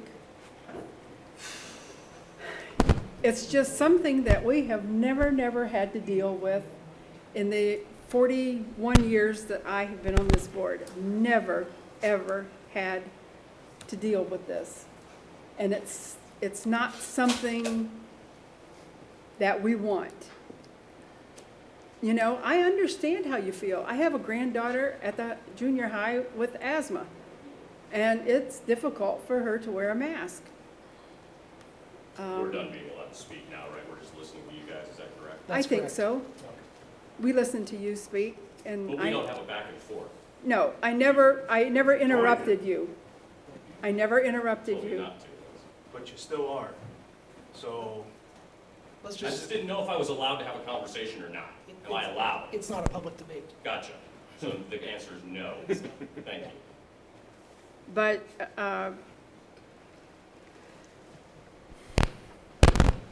I just don't know what to say. Like I say, this is all new for all of us. I mean, you've never had to worry about this before the pandemic with your kids in school. We've never had to deal with it. We can only go on what the numbers are and what the masks do and what they don't do. I do not like a mask, and I don't wear one unless the place that I go in requires it, or else I'm in a big place with a lot of people. I'll probably put a mask on, but not a fan at all. But I understand how you feel. Please understand that I know how you feel. There are ways to exempt. You can talk to me afterwards. Thank you, Mary Lou. I do just have a couple logistical questions. When would the mandate take effect? Because we will need to do an all-call and final forms and make sure that people know. And so I'm just kind of curious about when that's going to happen. And Monday. It'll take effect on Monday. Monday, correct. All right. So it also would not technically affect homecoming. Correct. All right. Any other questions or comments from the board? Are we setting a review at the end of the first 9 weeks? I think I think it was in there that it would be reviewed October 22nd, which would be the end of this 9 weeks, correct, Chuck? Yes. Again, each grading period will review it. So that's 3 days after our next board meeting. Yeah, I think let's review it the day of the board meeting, try and figure out if it's working the day of the board meeting. If we need to cancel it, we can. I mean, we don't want to call a special board meeting to reverse a 3 days after our regular board meeting. We don't. But I think at anytime the superintendent, the administration doesn't think it's necessary, we could revoke it, I think, just quickly, because like you said, we don't want Can they to. do it without a board vote? There are some districts that have. Yeah, but if you're going to vote to put the There's some mask, districts that put it in without a board vote, which I was fine either way, So but- giving the superintendent the authority to unilaterally remove it. Well, no, I'm talking about the districts that put the mandate into place without a board vote. Oh, I'm talking, in this case, the board vote, I think, needs to go both ways, at beginning and end, and okay. that's my thought. But I'm okay. Yes. I think that's, Until then, as hot of an item as this is, I believe the Board of Education needs to either support the administration or not support the administration. Yeah. It's a hot topic. Well, I really, again, want to kind of point out Mr. Petrie's last comment, that we have to look at it from a community.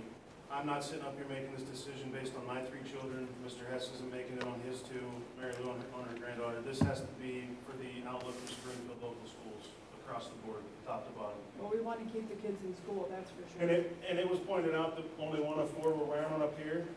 If the mask mandate was in right now, we would all have one on. That's as simple as that. it's just not for students, it's students, staff, everybody that's Any employed. Visitors. Yes. Yeah. Yep. And people in the households where their students go. I think I mentioned in my letter to you all that if nothing, we haven't learned anything in 20 years, that flus and we've all, there have been schools that have suspended, went through calamity days and suspended operations because of flus before we've even gotten to this point, in the past. So We've had illness days it's in a the gathering past. center, yeah.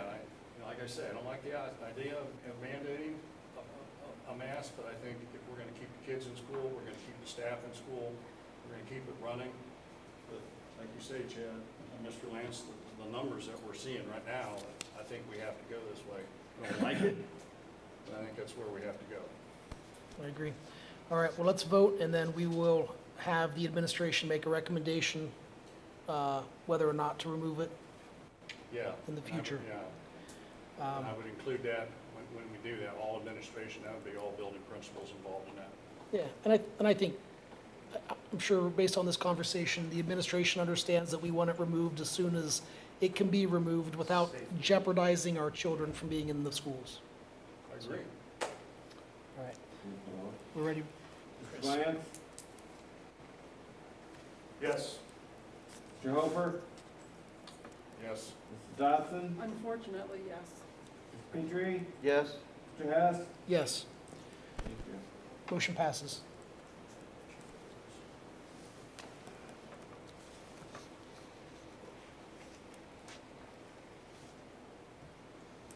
Item number 13, slacked MOU technology teacher. It is recommended that the board approve an MOU with Slacked regarding the fulfillment of a technology teacher position at Springfield High School and Junior High, Exhibit 9. So moved. Second. Mr. Hofer, motion? Yes. Yes. Okay. Didn't hear.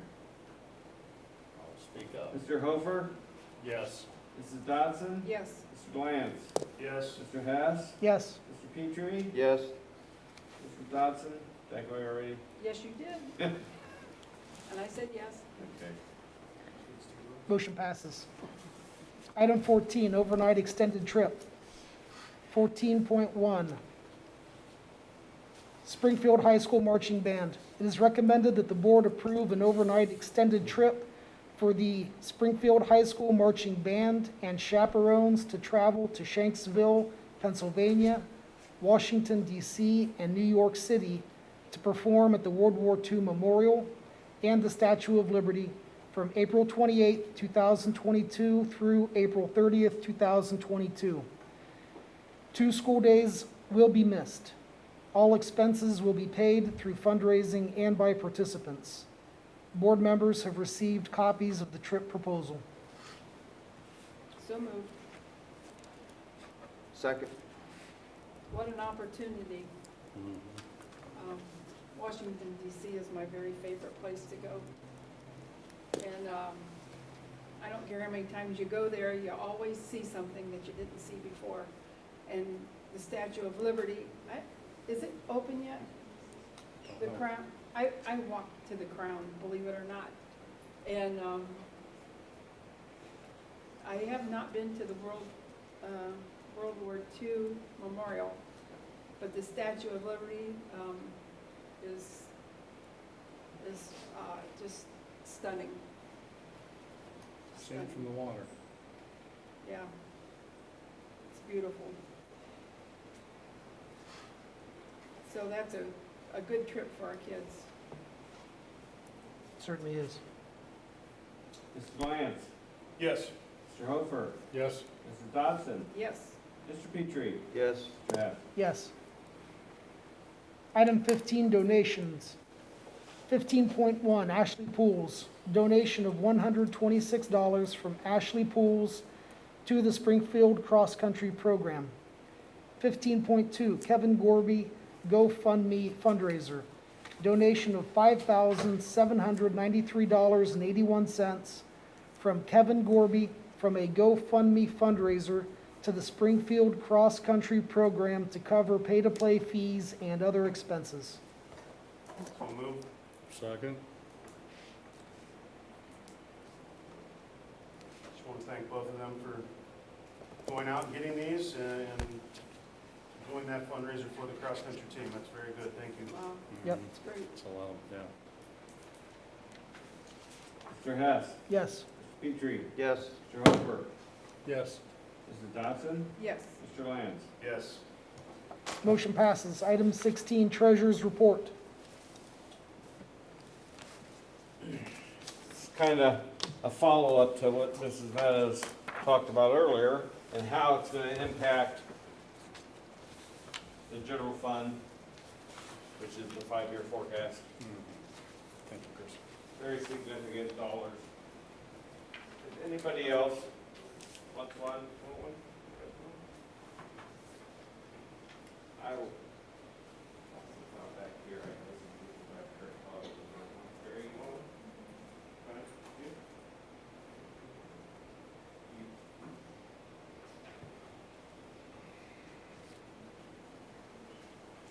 ESSER monies is, like I said earlier, is a lifeline to Springfield local schools, as it is a lifeline to a lot of school districts. But if you look at it, about 75% of the dollars we spend are for people. For people industry, teachers.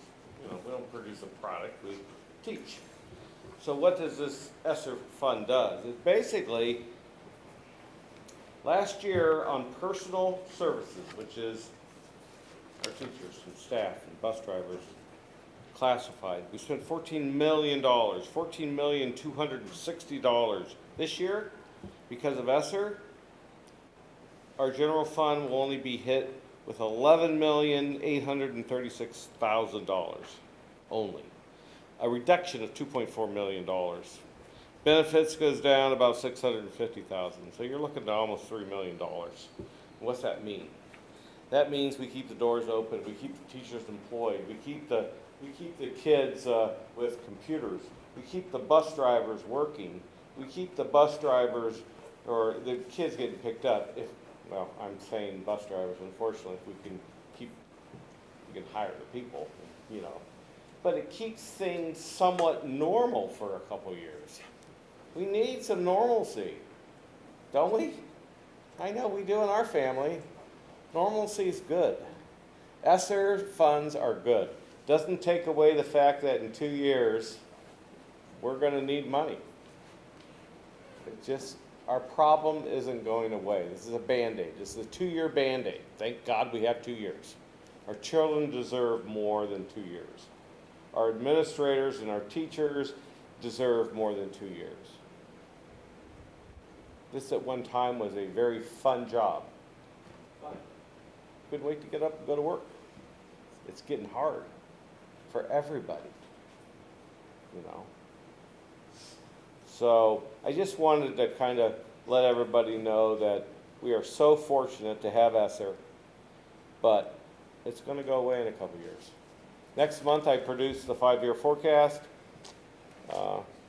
It will show that this will save us for the next 2 years. I mean, last year we ended the year in the hole, $2.8 million. This year with ESSER, we'll break even. In 23, we'll have a little over $1 million if things stay the same. You always have to put a qualifier. And then in 2024, when ESSER monies go away, we fall off the cliff again. You can't run a school district like that. It never was like that before. So we're going to have to figure it out. I believe we're going to bring in outside people. We're going to listen to more people. We have to listen. Our plan isn't working. Our taxpayers are rejecting our pleas. So we have to change. That's about it. I don't know how to end it on a good note, but for the next 2 years we're doing okay. I want to tell everybody, you know, I'm a treasurer in another district, and couple of weeks ago we had our discussion at our district. This is happening everywhere. Every school district in Summit County. We're down to 4, right? We're down to 3. I'm telling you, we're going to be down to 2 in a couple of weeks. It's just, that's the way it is. Meaning, before this meeting, we had 4 districts that didn't have the mask mandate. Now we have 3. In my other district, we're struggling. The same conversation's occurring, and we're struggling. So, I don't know what to tell you. Let's just hope. Thanks, Chris. Thank you, Chris. You know, and I just want to emphasize, without the ESSER money, the cuts we would have made this year would have been drastic. And those cuts are still coming once the ESSER money expires, because it's going to expire. Yeah, it is. Hopefully, my hope is the people, they stay, and we figure out a way to raise revenue. Well, I agree, but without additional revenue, those cuts are going to have to happen. I mean, this is temporary, this is a one-time temporary fix, and it's going to expire. Yeah, well, we'll see. Nothing's for, you know. Yeah, eventually. Right. Yes. All right. Thank you. Item 17, Business Manager's Report. Good evening. I'd like to just use my time tonight to kind of update on staffing a little bit. From my perspective, as we talked about, the numbers, there's been a lot of challenges to staff every area. I don't know of a department area, anything within the district at this time that has not worked shorter than they are intended to, and that's with the cuts. That's not talking about cuts that we've had to implement that have taken them shorter than they need to be. That's just being able to fill the positions every day. People get sick. COVID has compounded that, certainly. In every area, we are working short. Thank all the staff that are able. Some, it's outside of their control whether or not to be at work for one reason or another there. Every day that they're able to be here, they're here doing a great job, and thank all of them for the job that they're doing. They're holding a lot of things together that, you know, a couple of years ago we would have never imagined that we would have been able to keep things together where we are. This afternoon had to make one of the probably hardest decisions of my career to cancel a couple bus routes because of not being able to staff them. We have done, throughout the last few weeks, we've been making it work. The staff at the transportation department have pulled out every stop to make adjustments, pick up where they could. to make routes happen, and we've done that. It's not always been as timely as we've liked. Everybody knows that buses have been late here and there, but they've been able to make all the routes. Unfortunately, this afternoon with items that happened, we were forced to shut down one route at each building at this point. Notifications went out to the families that were affected earlier this evening to let them know about that, and that will be through the remainder of the week, and we will reevaluate each of those routes at the end of the week and see where we're at with staffing at that point and whether or not we're able to cover those routes starting next week, or if that will have to be extended.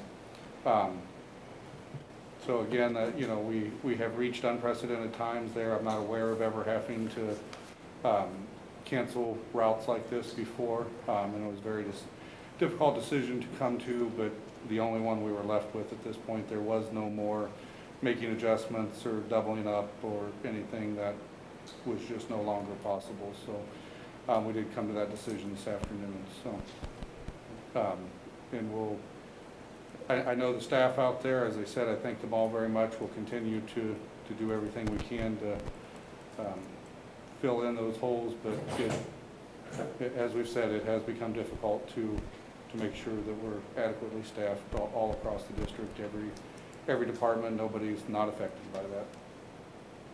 It's just not us. No, this is Many districts in this county and this state have the same it's situation. many of the problems are nationwide. Yes, this is not something that we alone are facing. Thank you, Mr. Boswell. Item number 18, Superintendent's Report. All right. Thank you, Mr. Hess. First of all, I want to thank the Ashley Poles and Coach Gorby for their donations toward the cross-country program. What a great thing they've done, and we truly appreciate it, their support. Also, I want to thank Mrs. Meadows for her explanation of the federal funds that we're spending to keep the district moving ahead. And also, I want to thank Mrs. Ganser for the adjustments that she made and this huge assignment of collaborating, coming together with the administration and bringing all of our students into this grade level, into this building. I knew she was up for the task. She's done an outstanding job.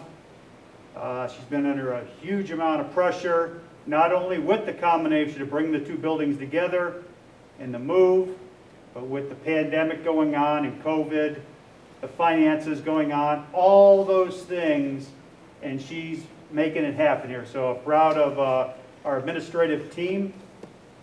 They're all facing similar situations, and it's been extremely difficult, so I want to thank our administration. You know, we meet regularly, a couple times a week with the administrative team, make decisions on what's best for this district, and we move ahead with them.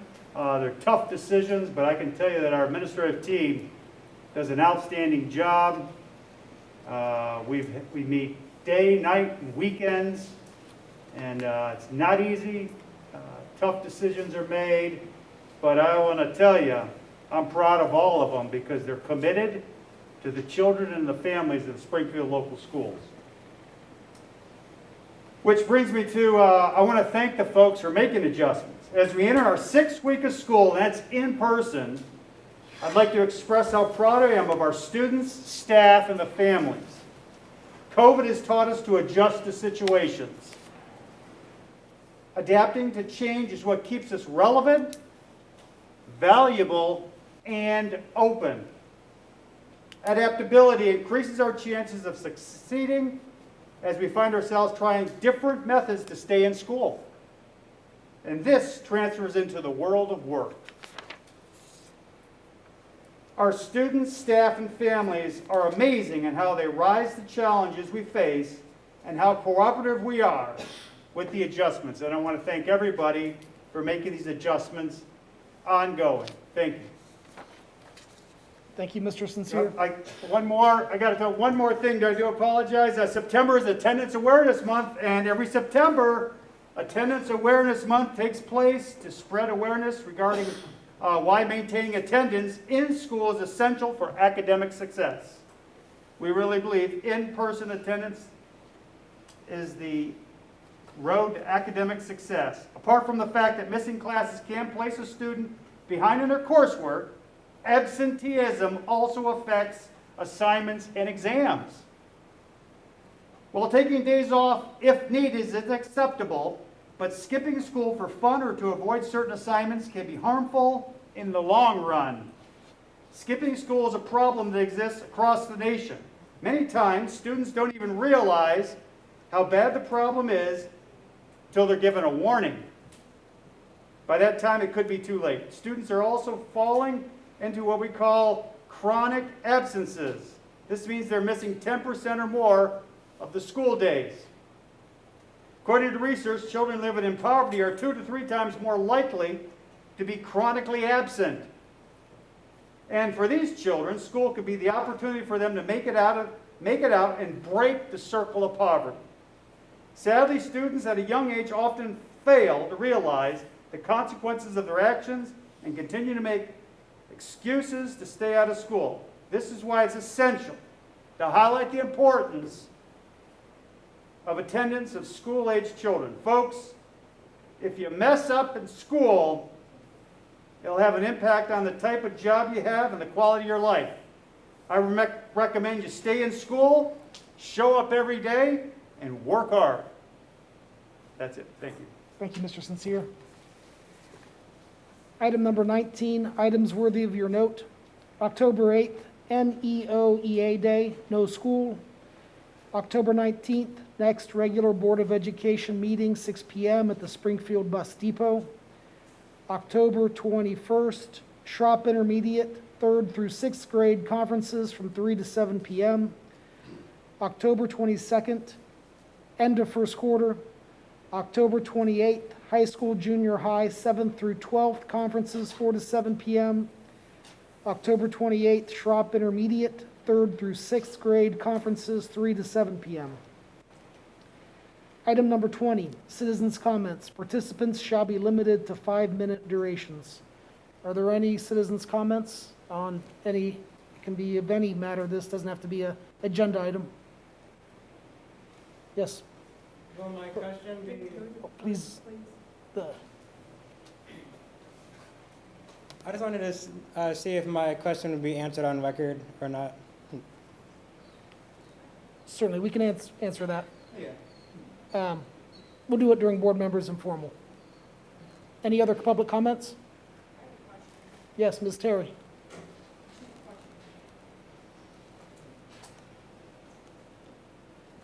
So my son doesn't have a way to get to school tomorrow. I'm just wondering, because I have other parents that are texting me, if they're late, because we have no bus, or I have to wait for my daughter to get on her bus and see if her bus is late, are they going to be excused from being tardy? We can answer that during board members informal as well. Thank you. Any other public comments? All right. Seeing none, item 21, board members informal. I guess first to answer the two questions. You know, I don't know about the grant funding and whether not abiding by mask mandates. You know, it's, for us, it's not a mandate that we are requiring masks. It's a board decision so that we can keep our children in school. So my opinion is probably it has no relevance upon funding. I think I remember. It was My whether, question was, does receiving federal funds, is there a stipulation by whoever is providing that to wear masks? Are you gaining something by the federal government to wear masks? No, the answer is no. Has the federal government said you're not gonna get this money unless you put a mask on? No. Will the federal government do that in the future? Who knows? But as of right now, no, there's no federal guideline that states that you have to wear a mask to receive Title I money and stuff like that. It's a good question. it is a good question, thank you. And then, Mr. Boswell, you might be best to answer any questions about busing tomorrow. Do you know if there's, I think the principal is the one that's gonna. Yeah, I don't, That would be a school building, Right. I think. I wouldn't think. I'm not gonna answer it. I'm gonna go out on a limb and say, I hope there's some, I mean, 5 minutes late, 10 minutes late, yeah, an hour late, you know, my guess is there's gonna have to be some, yeah, just my thought. I hope so, is my answer. If a student is late, no matter what time it is, due to busing delays, they're not gonna have a, Very flexible. yeah, they're not gonna have a tardy because of. Very flexible with a lot of things. We do the same on bad weather day too. I mean, we adjust, the buildings adjust to this every year. It's the same thing. When situations come up, the buildings adjust. All right, thank you. Then we can finish board member informal. Mr. Lance, do you have anything else? I'm spoken out tonight. I'm good. Mr. Hofer? Yeah, I promised I'd get back. I did have my root cause analysis, and one soul turned up. She has been in the district for years. She was 86. She's sharp as a tack, mentally and physically. And they put 4 of their children through our school system. One was a teacher and retired last year. She had a background in real estate, so she was excited about the income tax. Her idea was that was a good idea to take some of the burden off strictly property tax. But she said this, and you know, culture goes pretty deep. She said, we had trouble passing levies back in the 60s and 70s. So this is nothing new. And she said, it looks like it has always been a struggle here kind of in this district. We'll have to find that out. I was thankful that she came and she said, yeah, I'd like to have a tour through it. And I said, well, give us a call. I'll gladly take you through it. She was very sharp. She was extremely mentally and physically with it, and it was a good conversation. Unfortunately, I only had one other person that showed up, and he's sitting down at the end of the table. Mr. Boswell showed up, and he said, am I invited? And I said, well, yeah, because you also live in the district, you're a taxpayer. So if you're administration, you're a teacher, you're a taxpayer, I will probably put on more, none in the near scheduled future. But as we get time, again, as Chris has noted, and that's a board decision when we're going to have to go back on the ballot. As crazy as public funding is in the state of Ohio and the fair funding, I guess the question mark that it always has been, even with the state Supreme Court saying that it's unconstitutional, which is interesting in itself, because the last time the legislature went to the Supreme Court said, no, we don't think that's it. Come back to us when you have something. So it's just not the legislature's fault. I think it's 2 branches of that are indicted in this, and that the Supreme Court of our state wouldn't put any fire to the legislature and say, hey, come back to us at X amount of dates and show us what you have. They've worked this, and it hasn't gone to the state Supreme Court yet. But hang on to your socks, folks. But I know this. We'll look at things where we can cut. Negotiations aren't fun for either side. We have bills to pay. We have families to feed. And we have lost teachers that have been a valuable asset in this district. Pete Geis was on that tonight, and there's been others. You leave talent like that on the table, and they go to leave, and someone's going to snatch them up, and we lose. Look at it this way: when we put the 7.7 mil on, that was for 10 years. And for my house, that's kind of the average. It's a $100,000 house. You can look it up. It's public record. I would pay $360 a year. And Mr. Lance, quote me on my math, if that's times 10, would be $3,600 in 10 years. That's an investment, because my house is going to go up more than $3,600. Are there dips in the housing retail market? Yeah. But overall, the housing market will go up more than what you put in to the local school district. It is an investment in our future. It's an investment in our community. I understand and I'm listening. Some people say our people are paid too much. We'll look at that. We'll discuss that. Can you put a price on education? It's like the MasterCard commercial. It's priceless. You're talking to a person that didn't get a college education, that got an associate's degree, and I've had to work hard for everything I have. So yes, it's priceless. And if that makes my shoulders broad to where I can take hits that people say we get paid too much or not enough, I can take that. I really can. Because I know how hard I had to struggle in school. And I can relate. And when I retire, I have told people this, and I will follow through with it. I am halfway there because I have a CDL bus driver's license. I will become a literacy advocate for kids that have trouble reading because I had trouble reading when I was in grade school. And you can take that to the bank. Good Lord willing, and the creek don't rise. Thank you, Dave. Well, last Thursday, that's one of my baking days, and I was fortunate to be able to have my little granddaughter over because Schropp was closed, and she was sitting at the dining room table, and I had the TV off or down low or whatever, but I could hear her interacting with the teachers, and I was actually just amazed because those teachers, and there were two, one is here, of course I recognized her voice, but they interacted with every child in that class. I would hear their names called, and I thought, how difficult is this? I mean, how in the world can you do that? I was amazed because, you know, I don't have any children in my home, so I didn't experience this at all last year or anything.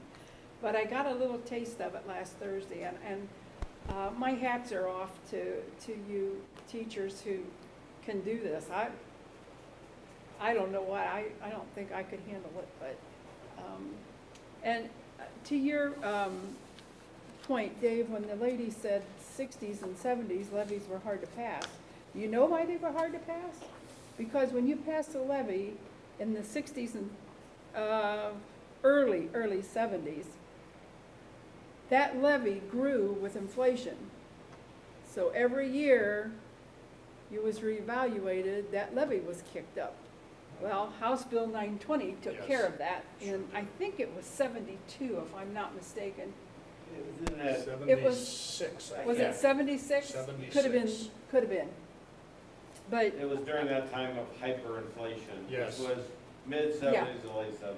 I remember my dad saying, every time them schools get money, my taxes go up, and then they go up the next time and the next time, and you know, and boy, House Bill 920 put the brakes on that.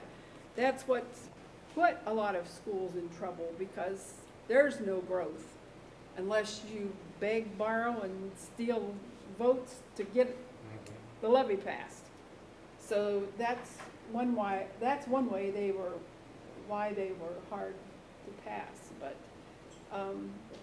like I say, I don't like masks. You know, but we have to keep these kids, and we have to keep our staff safe, and you know, what do? You just have to do what you have to do. And a lot of decisions are never easy. There's been a lot of decisions that I've made over the years that have been heart-wrenching, you know.